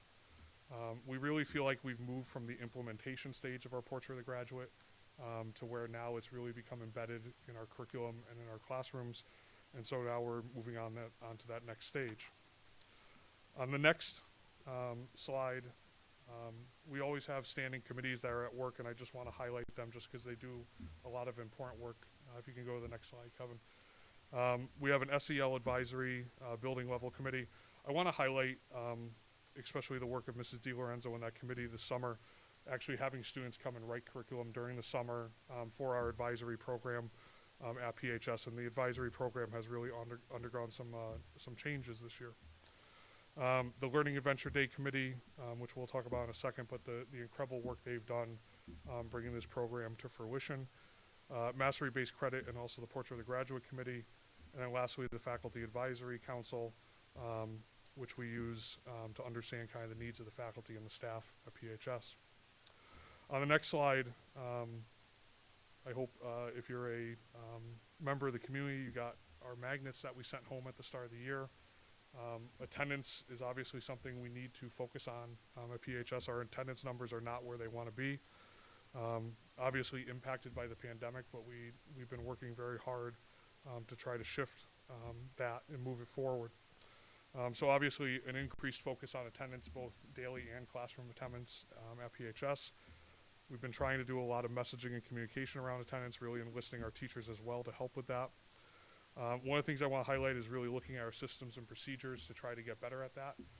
Trying to automate some things, trying to use systems so that we can get better at how we monitor students' attendance, and especially early notification when we see that there's problems arising. Also the use of the SAM meetings, or student assistance meetings. You know, when you read anything about attendance, you really learn that it's almost always a very individual need, and you need to find out from the student and the families what the issues are that you can help to try to address. On the next slide, there's been an incredible amount of work done across the district in terms of college and career pathway. And I just wanted to highlight, like I said, the ramp is probably the most noticeable part of PHS, or maybe the part that people remember. And when it came time to think about where we wanted to put this college and career pathway work to create kind of a gallery of this work, it was, the thought was it was pretty obvious to us that it should go on the ramp. And you can see up there, it's really become kind of the motto of the work we're doing, which is that everyone has a pathway, what's yours? And so trying to ingrain that into students, what is their pathway for their post-secondary lives? Our departments have worked hard to really think about pathways and what pathways look like in their departments, so the courses they're going to take, how they're going to achieve those. The increased work with SSP folders, SSP folders are a state requirement, but I think they've really taken on a different life here in terms of trying to get students to reflect on their futures and what they're going to do and establish goals for themselves. We're also increasing electives for ninth graders. One of the things, as we looked at our course catalog, we realized that we need more electives for ninth graders, especially as they start this pathway work. And so we're adding those in. We also, too, I just want to highlight, and you'll see on the next slide when we go there, a couple photos from it, but we changed our open house night to an experience PHS night to really try to highlight that work that we're doing around career and college pathways, inviting in our community members, our partnerships, to try to get families exposed to that, even as ninth graders. Tons of promotion around the building. We're very proud, like I said, of our partnerships with colleges and universities around this. We really see like that as a major future point for us, getting students out there earlier. The job shadows, the field work experience, the Career Center, I can't say enough. Lynn Davis and Sue Bradley, the work they've done around this, and the College and Career Pathway Committee for the district, the work is benefiting us greatly. And so we're incredibly proud of that. If you go to the next slide, Kevin, you'll see just what I was talking about, that experience PHS night. In the top, you'll see some of our community partners, and then on the other side, you can see the colleges that we partner with. We're there that night to talk about the experiences that students can have at PHS. On the next slide, I know we've talked about this, and I've mentioned this, but I really have to highlight the work of PHS around Learning Adventure Days. If you remember last year, we proposed this to the Board of Education, and we started off with a pilot day of 2 hours, and then in April we moved to a full day adventure. I was joking with Mr. LePage earlier. I truly cannot say thank you enough to the Board of Education and to the Central Office Administration for putting the trust in us to do something this unique. This is something that is very unique to Plainville High School. When we have had, not that long ago, I had principals that I group with have come, and they were touring here, and they actually happened to be here on one of the advisory days where students were looking at choices for Learning Adventure Days. and they were just blown away. I had said stuff to them about it, but I don't think they understood the scale or what was happening, and they were just absolutely blown away by it. So I can't thank you enough for putting the trust in us to put this together, and also to the committee that's put this together and the incredible amount of work of our teachers and staff to put these together. So just very quickly, if you go to the next slide, I just wanted to highlight the first Learning Adventure Day, which occurred on October 7th. We had multiple adventures going on, some in-house, some that left campus. I took a group up to Yukon, so connected to our CCP work. Students who most of them had never been to Yukon before, so we took about 30 students up to Yukon so they could have a campus tour. We also had students all over the building doing different projects. You can actually see we had students revitalize the ticket booth at Tinty Stadium. That was one of the things they worked on that day. Like I mentioned, our recruiters, we had the U.S. Army here putting on multiple events throughout the day for students. So a lot of different activities. On the next slide, I'm going to talk over it, but I just wanted to highlight, if you want to understand what Learning Adventure Day really encompasses, was we had Mr. Roberts, one of our science teachers, put together where he had students do cardboard boat races. And so they spent the entire day building, designing and planning cardboard boats. And then the end of the day was actually seeing if anyone could actually get across the pool and back. And this one is actually the winner that actually made it. And you're going to see it gets a little, yeah. And they had, the members of the group had to get in. It was awesome by Mrs. DiLorenzo and some of the other, Mr. Coe. They brought groups that had finished other projects, came down to the pool and started cheering them on. But the reason why I just highlight this is because it's so connected to what we're trying to do with students, which is giving them experiences outside of the normal curriculum, but that are still intrinsically connected to the work we're doing.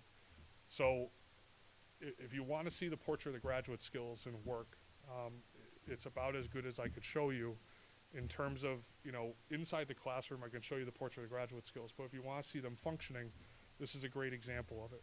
And so getting students out of their comfort zone, getting students to try new experiences, getting students to take on lifelong learning, these are all just the experiences that we're really trying to push for. And it's amazing that they made it.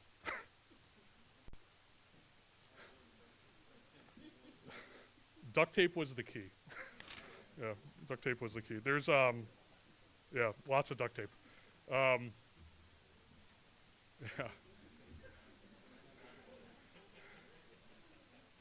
But the cheers that went up when this group made it back, I mean, you would have thought they just won the Olympics.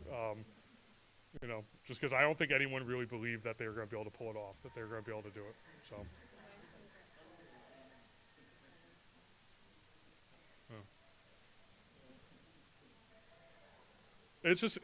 I mean, just to even point out, like, just the partnership of teachers and staff. You can actually see Mr. Verastro, one of our PE teachers, who's serving as lifeguard during the event. So, I mean, you have all this work that's put in. They're getting in trouble.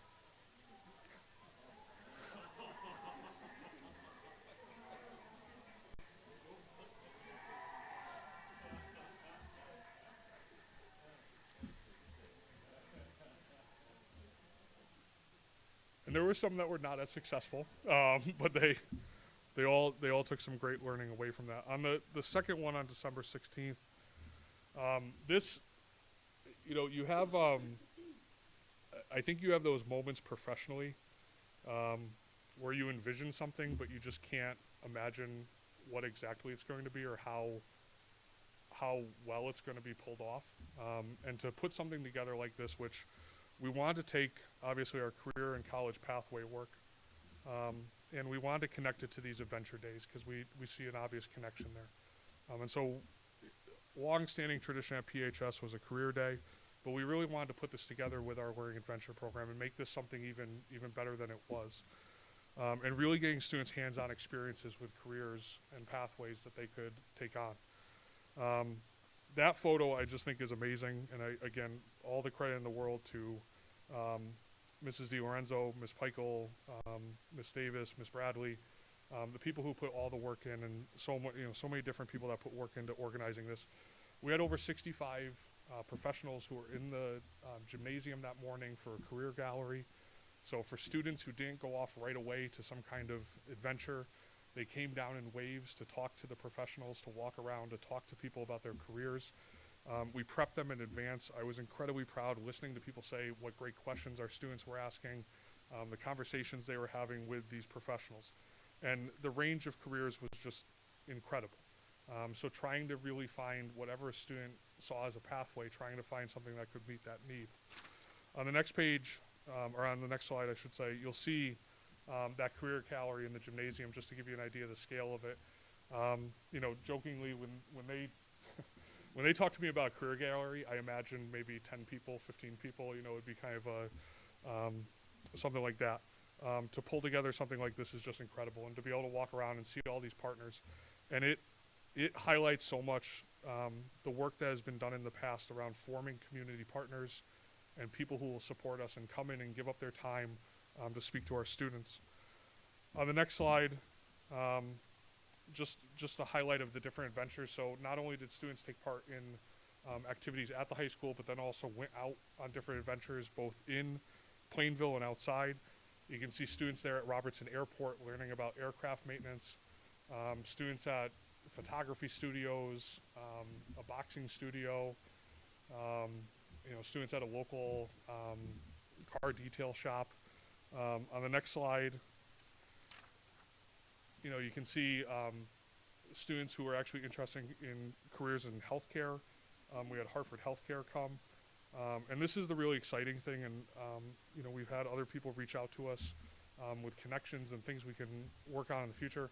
Hartford Healthcare reached out afterwards. The people who were here presenting went back to their kind of higher ups, and now Hartford Healthcare really wants to explore some further partnerships. I know Ms. Buchanan has mentioned partnerships, future groups. These are all connections that we're just looking for, and we've solicited as much as we can from the community. Who are these people we can reach out to? Because the biggest thing is getting the foot in the door. You can see our fire marshal there. We had students who were interested in first responders. We had students, this is just an incredible opportunity for students. Like I mentioned, our recruiters, our National Guard recruiter, took students down to what's called the TASM facility in Groton. It's one of only 4 in the nation. They completely strip down and rebuild helicopters for the National Guard in 14 states on the East Coast.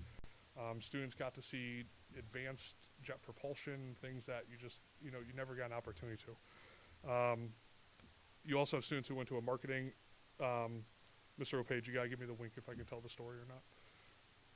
Okay. I just want to mention, I took a group of students, I'll be very quick. I took a group of students to a law, I took a group of students on a law trip, students who were interested in being lawyers. Or the legal profession. And we went to the state capitol. We then went to Superior Court. All of the students had never actually sat in a courtroom, which was good news to a principal. But we went into the courtroom. They got to see live court in session. This is what I think the value of these days is, though, right? And that was all the planned activities. What is the thing that we cannot replicate is that while we're sitting in court, court actually goes to recess. And the person who was with us, that was our tour guide for the day, Kevin Rennie, who's a member of the Connecticut Bar Association, goes running up and gets Judge Wu's. They wanted to know about. He was just incredibly impressed. And so I think that's, I just take those moments, and I think the amount of trust put in us to pull this off and to put this together, but those moments that students get to have, where you now have 9 students who got to experience law in a much different way than just watching it on TV, or watching a show. They got to experience it live. And I think that's incredibly powerful. On the next slide, just a few more. You can actually see students went down to News Channel 8 and got to see the production of news in the morning. You have students with event planning. I know she's not here, but Ashley Carl, she actually worked with students in culinary, doing food services, really, like food prep and food services. And also, too, just the incredible partnership we have with our other schools. We send students out to the elementary schools who are interested in being educators. We also worked with other schools in the area if they are interested in going into other areas. And then lastly, on the last page, you'll just see a few more. We had the Army return. They brought back They brought their medical groups, they brought firefighting groups, they brought mechanics. We had students changing the oil on massive military vehicles, just showing all the different opportunities and careers. Students at different construction agencies. Down the bottom there is advanced manufacturing. And then you also have students at a hairstylist who were interested in cosmetology. And we also, as you can see, we had students at an ambulance learning about first responders. So just an absolutely incredible event. It's one of the highlights of my career, being able to see that happen, and just the impact we were able to have on students through doing something like that. Very quickly, I just wanted to go through some department highlights, and I won't hit all of these. I'll just pick out some key ones, but I always ask all the departments to give us a few highlights. So very quickly, fine arts and visual arts. Very excited about the return of the townwide art show, and they want to make sure I plug that. Also, too, just really looking at curriculum revision and incorporating the portrait of the graduate skills as they've done, but also material tools and skills inside their curriculum. The music department, just the amount of performances that they've been able to do and really expanding those. You can actually, that photo is from students going to the Goodspeed Opera House to see a performance from the choir.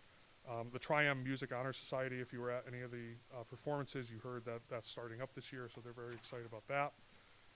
The English department is preparing to offer 2 new electives next year with board approval.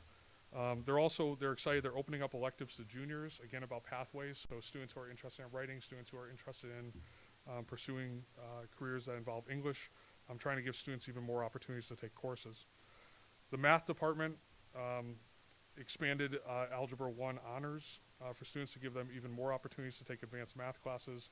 The summer Algebra 2 program continues to be a great success, helping students advance in their math studies. On the next slide, the science department. Environmental classes, just an awesome project, I think. Environmental classes are actually working with the DOT to create trail signs for the Heritage Trail extension in Plainville. So just a great real-world application. Continue to work on the integration of the portrait of graduate skills. The Science National Honor Society continues to do all kinds of community service events throughout the school. The Social Studies Department is incredibly proud of the work that they're doing in terms of SAT preparation and especially on the sections that are related to history. And so they continue to work on that. School Counseling Department, I just want to highlight the college fair came back in person this year.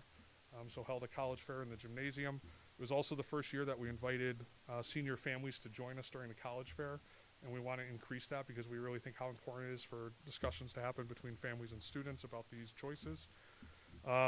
We also, too, applied for a grant and received the grant for the FAFSA Challenge. So there's been a lot of communication around trying to get as many seniors as possible to complete the FAFSA, and money we received from the state to help us do that.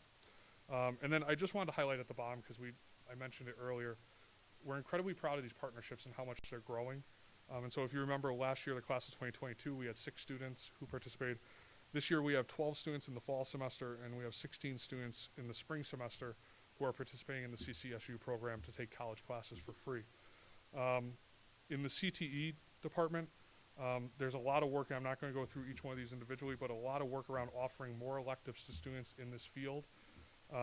And also, too, the CTE department is really leading the way in terms of partnerships with especially the community colleges, articulation agreements where our teachers basically become professors at those colleges and then can teach the courses in-house at PHS, and students get college credit at the community colleges.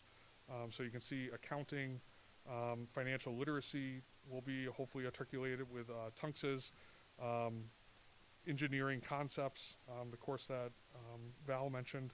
All these courses that we're excited about, students will have other means of getting college credit while they're still at PHS.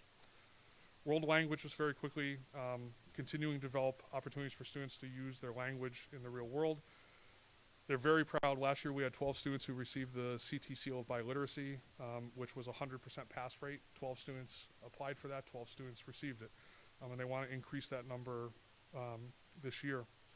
Health and education, very important. They were very excited about the fact we had 116 9th and 10th graders. There's a special event they do each semester, the Breakfast of Champions, for students who pass all 4 components of the CT physical fitness and assessment. And so we had 116 students who met that this semester. And I want to plug one more time the Unified versus faculty basketball game on January 19th, if you're available.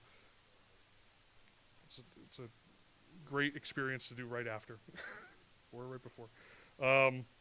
No basketball experience needed. The special education department really working on post-secondary skills, integrating that with all the other work we're doing. Also really encouraging students to take higher level courses, rigorous courses, which is across the entire department. I really want to highlight too, that was that photo there, just an amazing event at PHS, which was the Friendsgiving. Right before Thanksgiving, student helpers and students came together and had a Thanksgiving celebration. It was just an awesome, awesome event.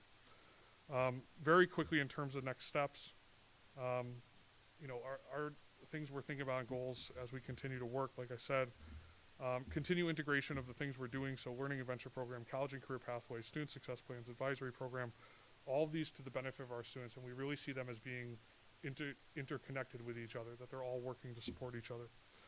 And I say this, truthfully, to continue to be a leader in providing exploration and growth opportunities to our students around their post-secondary pathways. I think we are doing some very special stuff here that other schools are not doing, and I think we are quickly becoming a leader in this realm. Implementation of the mastery-based credit experience at PHS, with a heavy focus on the portrait of the graduate skills, but also increased reflection by our students in their personal growth. In the most recent advisory lesson, students took pieces of work from first semester that they were proud of and put them into their student success plan folders, and had to write reflections on why they were proud of those pieces of work. Dedication and support to the whole student at PHS through our partnerships, our opportunities, SEL and professional growth. Refinement and growth around assessment practices at PHS with a focus on accurate measurement of student learning and skills. And then lastly, to continue to focus on attendance as a critical component of success and finding ways to support students and families towards that goal. So I apologize for speeding up there at the end, but I looked at my clock and saw how much time I'd already taken. So thank you very much for listening. I apologize if I was long-winded, but I get very proud of this place, especially the opportunity to speak about it. So thank you. Thank you. You have reason to be proud. Absolutely. Any questions at all? Any questions? I think so. I just want to say I'm very proud that my son's going to be graduating from here. So you guys have done a great job. Thank you. It means an awful lot. It really does. So we take we take a lot of pride in the opportunities we try to provide our students. It means a lot. Thanks, Mr. Johnson, Ms. DiLorenzo, Mr. Coe. You guys did a nice job up there. Working hard behind the scenes. Nice job. Thank you. They all work great as a team, along with Mr. Fritz as well in the athletics. All right, my last presentation is, I asked Mr. Marquis, as you know, he was a 27-year member of the Plainville Police, and he was our liaison to the schools all the way back when I was a principal, I think, and he did that for many years, and in addition to being Sergeant Marquis at the time. And then when we decided to expand our security operations due to the many things happening and just concerns I had with just wanting to make sure we had the most safe and secure schools we could, opened the position and interviewed a number of candidates, and Mr. Marquis rose to the top, and he's been doing a great job. Just wanted to share a very, very quick update, and Kevin Ross is going to assist because there's a lot of technology integrated with our district safety and security systems. We won't share all the nuts and bolts and some of the more, private things you can't share, but you don't want to give all the secrets of what we do out. But Mr. Marquis, take it away. Yeah, thank you, Steve. Rich Marquis. Thank you, the board, for letting me be here and explain some of this. And I was just going to goof and say that my presentation won't be as long as Carl's because I can't talk much about it. It's all secret. But, and seriously, I just want to go over some of the highlights here. I'm a nuts and bolts kind of guy. My wife tells me I'm more nuts than I am bolts. But in all seriousness, I just want to highlight some of what we've done with the security, what we're going to do, and what we hope to bring in the future to our security detail. So if you and I'm going to work with Kevin here because he's kind of go hand in hand with what I'm talking about. So what have we done so far? Well, the beginning of the year, we visited each of the 5 schools in the district, refreshed our lockdown and code red type procedures. We've begun to implement some ALICE training, which is a national model about how to respond to active shooter and code red type situations throughout the schools. We've updated some of those plans in our areas of refuge, where we're going to go in those types of emergencies. I'm not going to get into specifics, but that's a general overview. All hazard plans. Each year by November 1st, we have to submit all hazard plans for how we're going to handle any type of emergencies within any of the schools in our districts, and we submitted that to Department of Emergency Services and Homeland Security. Also, it included a new mandate which says that we have to have a plan on how we're going to respond to intramural activities or after-school activities. So we formulated a plan and a response for that. We actually did have one in place, so that was an easy transition to be able to submit that and get that taken care of. Next slide. Like Mr. LePage said, we did hire a new security officer for our middle school of Plainville, a retired trooper who's I'm just hearing high praises of his professionalism and able to blend and meet and provide for the district there. So that was a perfect fit. Very proud of that. Moving along, Stop the Bleed. What that's all about here is response to, like it says, tragic or emergent bleeding and medical type injuries. We provided that to the staff. Anybody in the district who wanted to participate and take the about an hour course to be able to get some training in that. We had a good response, and we're going to look to do that again in the future, have another training seminar to staff. What's that? Yes, and our nursing staff helped us with that. Yes, Ms. Samard. We've also purchased and are installing these Stop the Bleed kits, which in each school, each location, we have the automated emergency defibrillators for heart problems. Next to these kits, we're going to install a Stop the Bleed kit, which has medical supplies in it for traumatic bleeding type injuries. We're in the process of installing those throughout schools in the districts now. New camera systems, as it says there, about 303 new cameras. Linden Street School 88, Tofflon 51, Wheeler 52, the middle school 60, and about 52 coming to the high school. Getting those online, and that's a lot of the work is with Kevin there. Where did Kevin go? There, thank you. Sneaking up on me. Yeah. Yes. I keep looking over here because that's where you were. Yeah.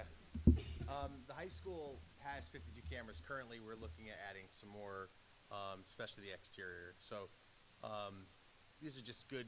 These are our mutual link system and how the cameras are laid out. And every little red dot is a camera, and it's aimed in the direction that those cameras are focused. Where you see like 4, like it looks like a T. A lot of those are what are called quad cameras. They should have 4 individual cameras in them. So Linden, unfortunately, the way the design of the building is needed a lot of those cameras to see all those little hallways and turns.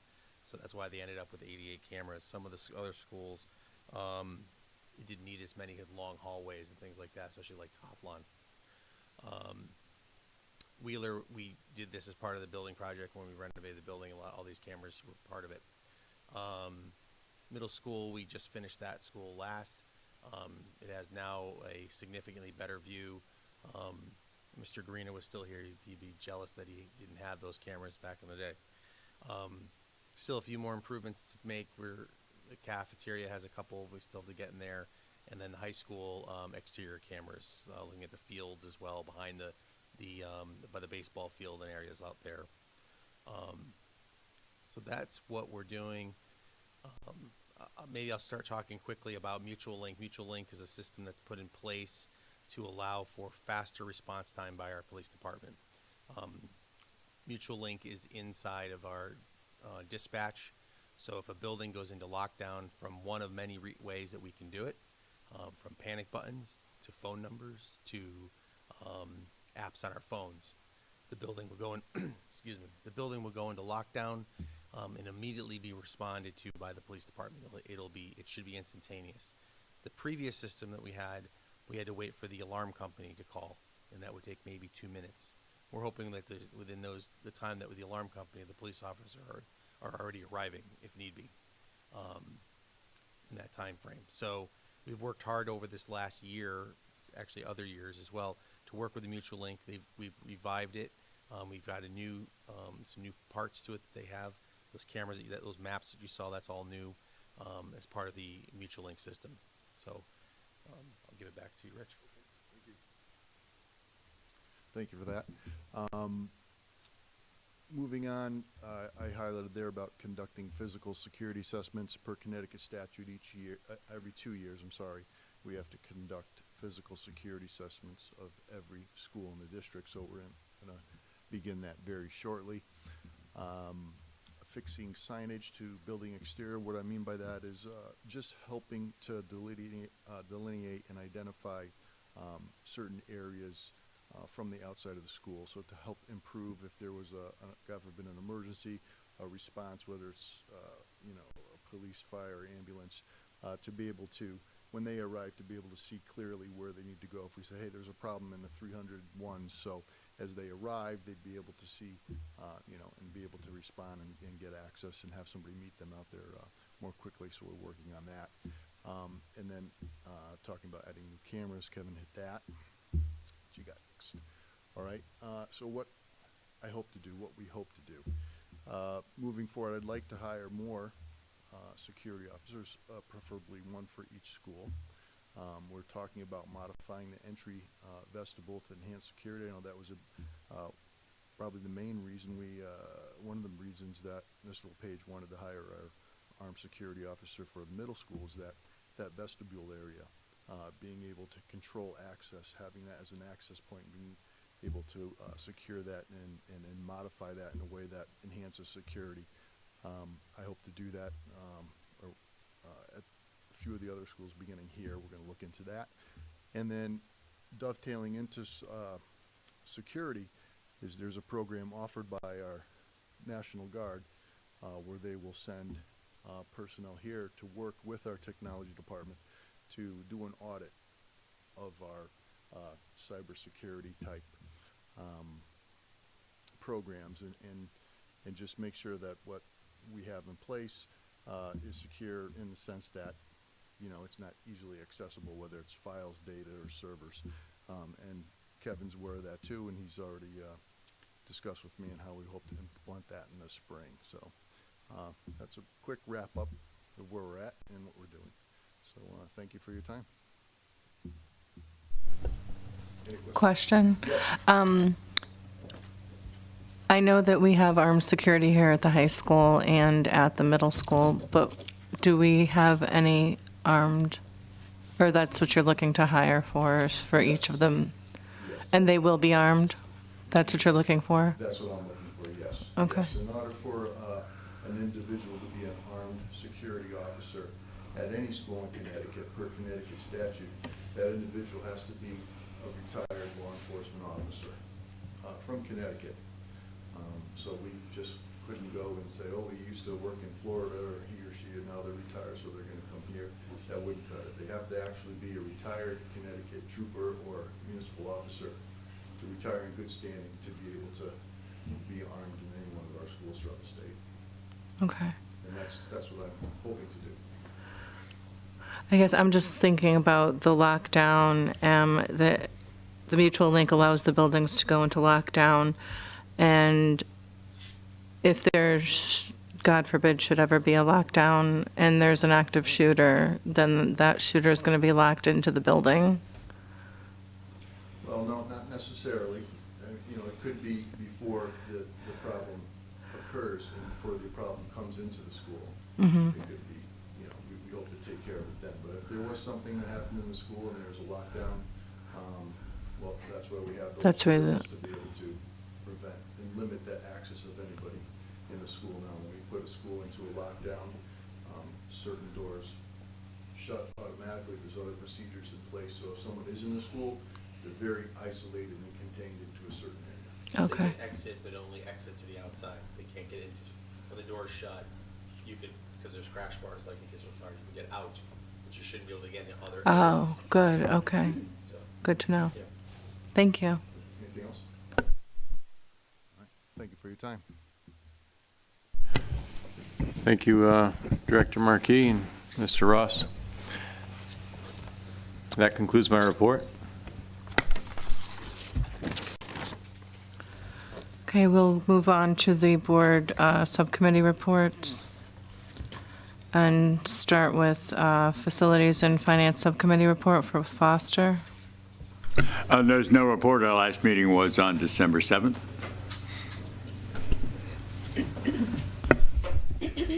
Okay. We just met tonight. Was that for both the policy and the curriculum, or just? Yeah, there's no report for policy. There's no for policy, okay. And Rebecca? Curriculum met tonight. I'll Right. give you guys an update.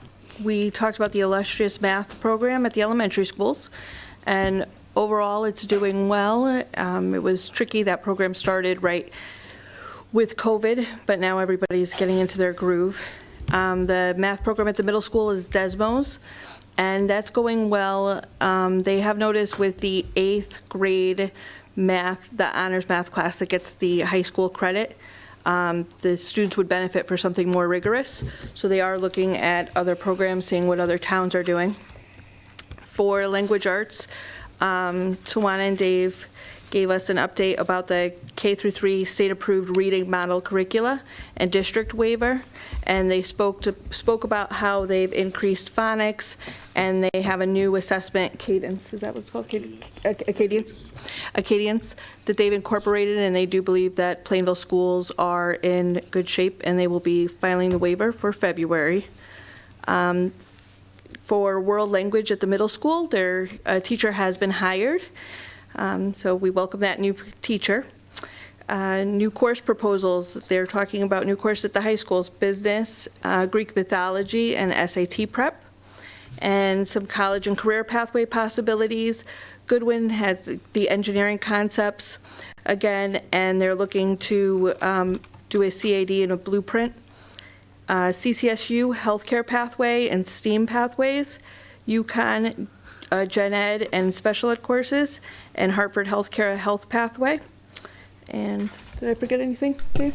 No, I think that was, I think construction management was another CCSU pathway that we're looking at too. Thank you. Good job.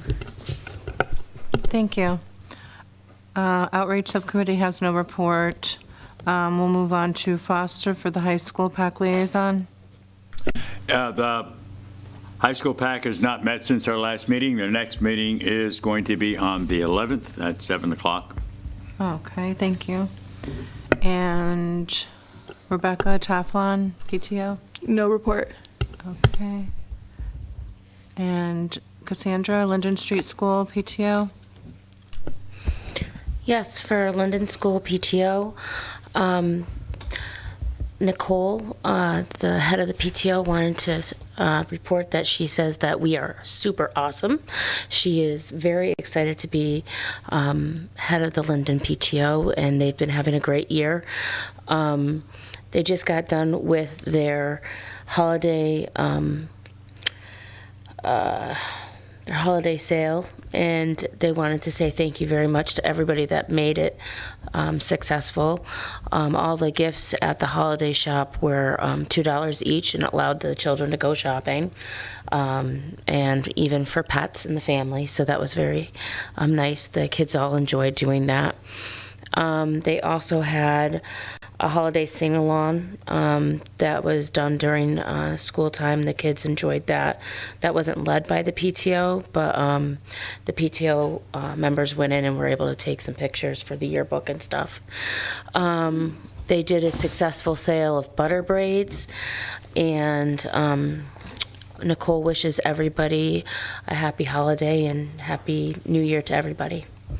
Thank you so much. And they are meeting on Wednesday, the 11th at 6 p.m. for anybody who's interested.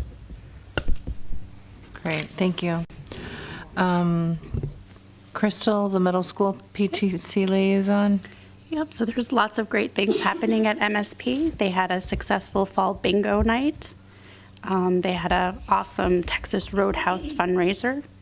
They also had a great success with their Spiritwear fundraiser with the new MSP logo. They had a fun ornament making art night in December with a hot cocoa bar and made some money off that. They're planning a survey to 8th grade parents about a possible special end of the year picnic field day or something special for 8th graders, since those kids had missed, their 5th grade end of the year fun activities, picnics and whatever due to COVID. So they're looking into something special for them. And looking ahead, to Valentine grams for students, candy bars for the middle school staff, possibly another paint night, and of course bingo, because it's a big hit with the middle schoolers. And they will meet tomorrow night, Tuesday, January 10th at 7. Great, thank you so much.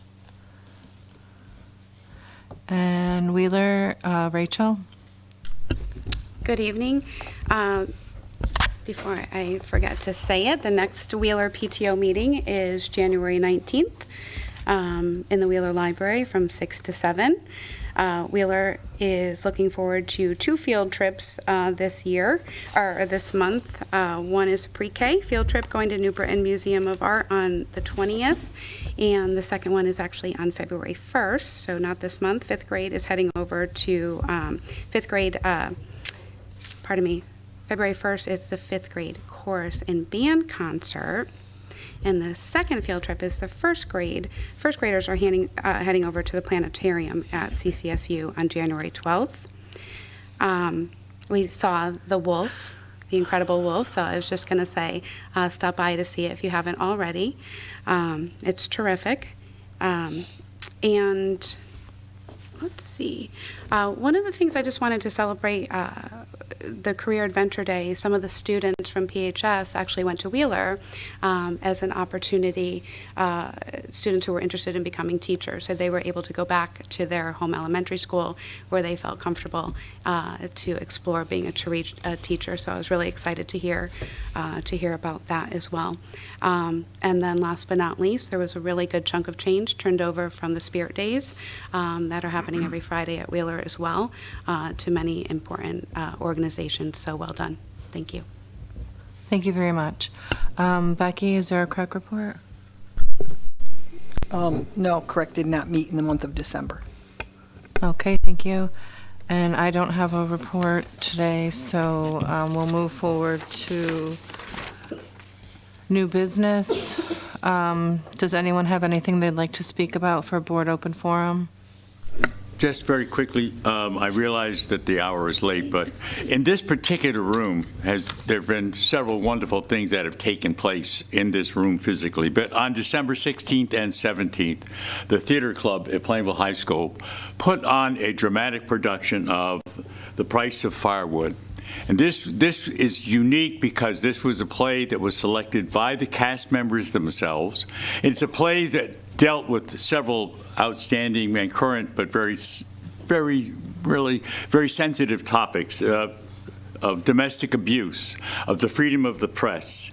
And all of these issues were really expertly taken and presented in, I think, an outstanding theatrical production. And this is all done under the direction of, I think, T.J. Ricardo, who is an outstanding teacher and educator and great supporter of the arts, and actually has returned this space kind of into a black box, which is essential for that. That just to highlight some of the other activities that were Mr. Johnson outlined, kind of the great things that are taking place at Plainville High School. Great, thank you.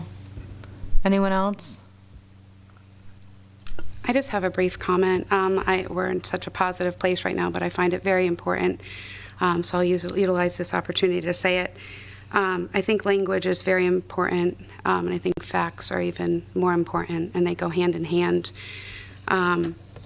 I just want to make sure that before leaving this meeting tonight, I didn't speak up when we were talking about the MSP portion, and like I said, I hate to go backwards. But Madam Chair, you had used the word renege, that the town council, or I don't know if you had specifically stated who had reneged on an agreement. And, you know, that's what renege means. It means to back out of an agreement. And you can't renege on something that wasn't agreed upon. I know that there is much disappointment about moving forward with something that was intended upon, especially if we've done it with schools beforehand.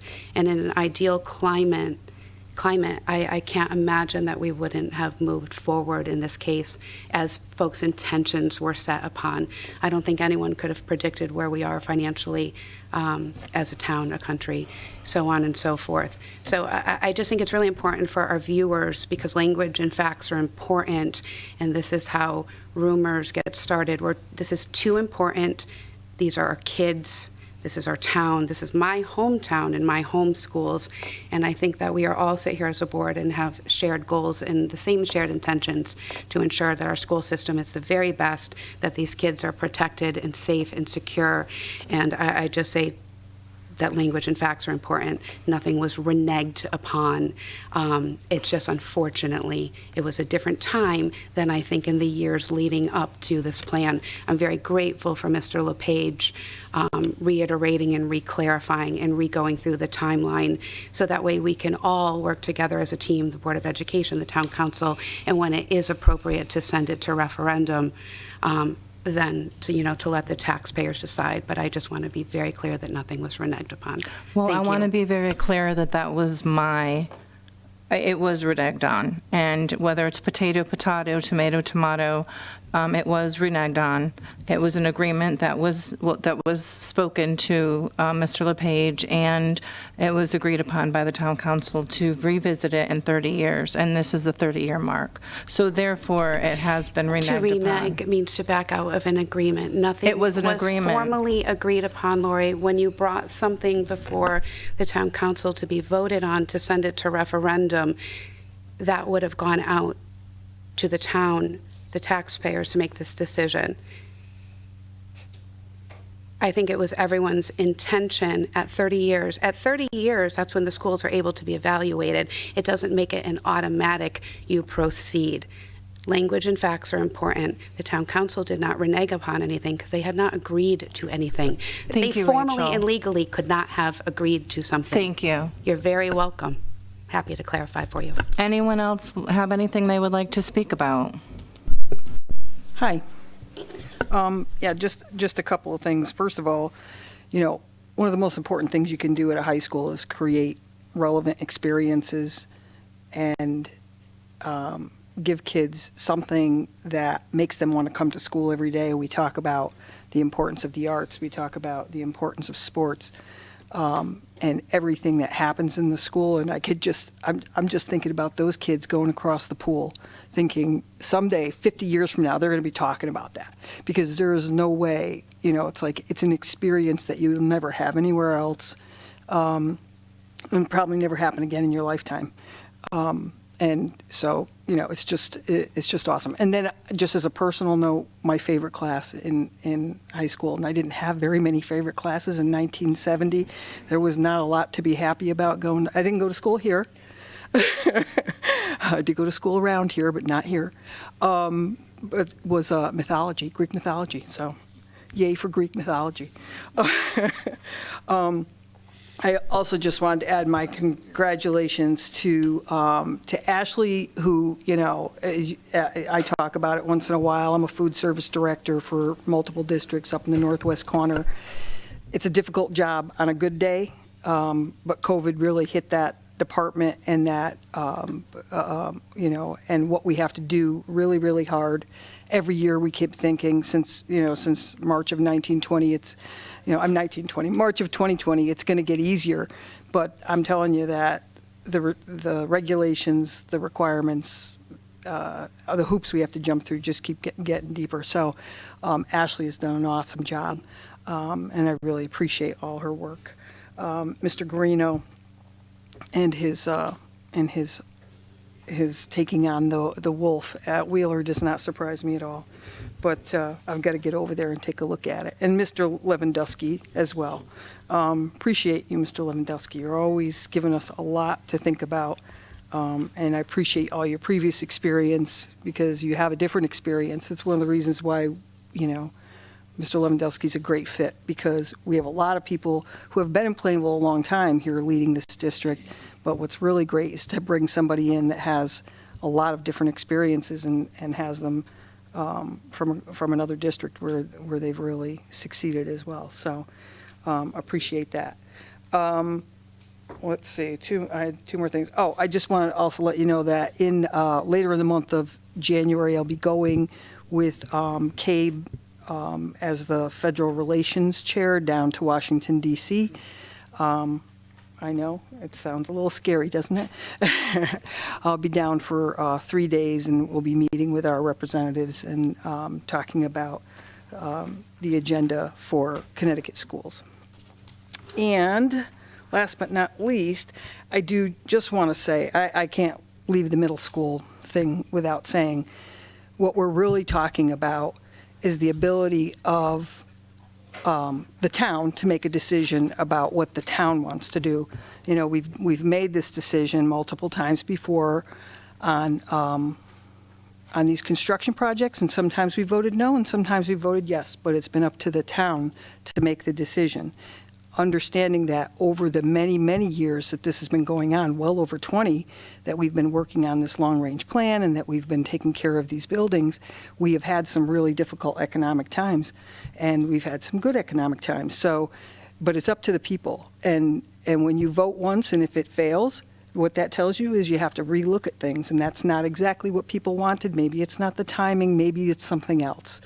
But letting it go forward and letting people vote for whether or not they want to do that project, I really think that that's something that should be done. I'm hoping the council will reconsider and do that in June. And personally, from a perspective of the Board of Education, and I believe that that's what we should be advocating for, and the people who should be most invested in this are actually elementary school parents. Everybody ends up at the middle school, and in a few years, before you know it, your kids are going to be there, and you want that building to have had a full renovation. So that's it. Thank you. Thank you. Does anyone else have anything they'd like to speak about? Yes, may I speak, please? No. I think we're all, is this pertinent to what we just spoke about? So I'm not allowed to speak? No, you're allowed to speak. You just said no. I'm sorry. I meant to say, is this pertinent to what we're doing, the board forum? Yes, it's open forum. Oh, okay. Sorry. I got you and Rachel mixed up. Go ahead. Oh, I'm sorry. I just wanted to clarify. I thought you had said to me that me and Rachel, or you said the two of us need to grow up. Is that what you said underneath your breath earlier? No, it's not. Oh, okay. I was pretty sure that's what you just said to me. But on the advance of growing up, I think that it's important that board members treat each other respectfully. And I have been trying to do my best. So I will be respectful of everybody on this board, but I don't expect anybody to be speaking to me in such a manner. Okay. The other thing I wanted to say is, with that said, it is the first of a year, and I went to the CABE training as well, and they spoke to contentious school boards. And I would have to say that when there is a difference between a disagreement and contentiousness, there hasn't even been a disagreement per se. It's just clarifying statements of what has happened. That's all. So, with that said, there's no reason to speak ill of anybody, including myself and Mrs. Buchanan. That's one. Second, I would like to say that the presentations today have been amazing.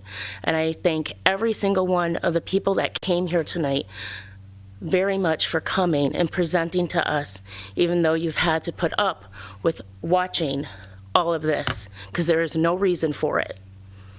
That's the second thing. The third thing is that I have spoken to the town council in support of our budget in lack of anybody else on this board. So before anybody say that I am not in favor of supporting our schools, I pretty much, I really, please, I have had it.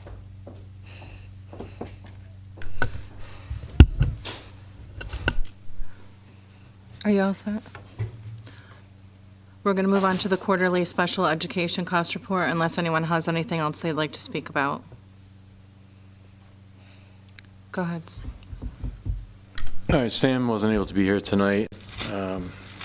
This status quo for this, it hasn't changed. Our outlook is still to budget. As budgeted, we're running on course this year, which is nice because last year at this point we were 300,000 unfavorable to budget.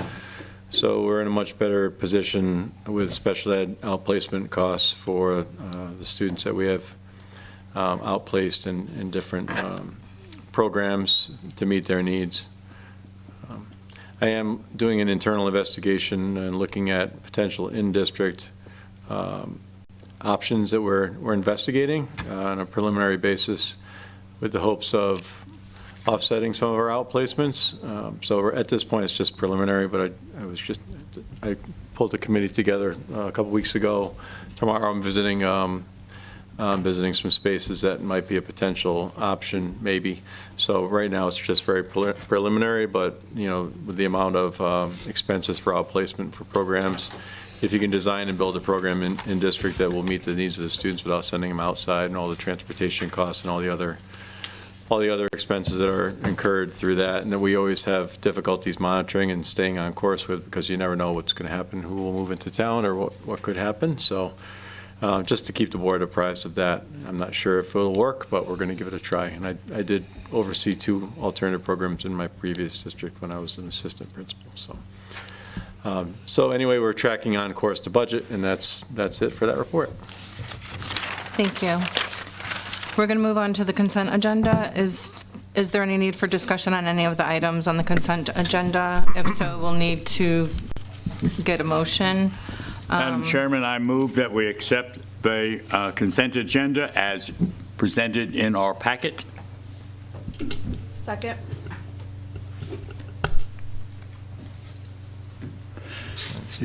Do we have a second? All in favor? 16. Any opposed? Any abstentions? Motion passes. Motion to adjourn. Motion to adjourn. Second? Who said? Yes, I second that. Okay. The motion carries. Oh, magnet. Yeah. Okay. Oh, those are added into it, yeah. Ever do something like that? Kids that are outplaced in Yeah. magnets. So you're saying we could reduce the 16? That's the hope, Yeah. Because that. Well, thanks. You have to stick out till the end, my friend. Yeah.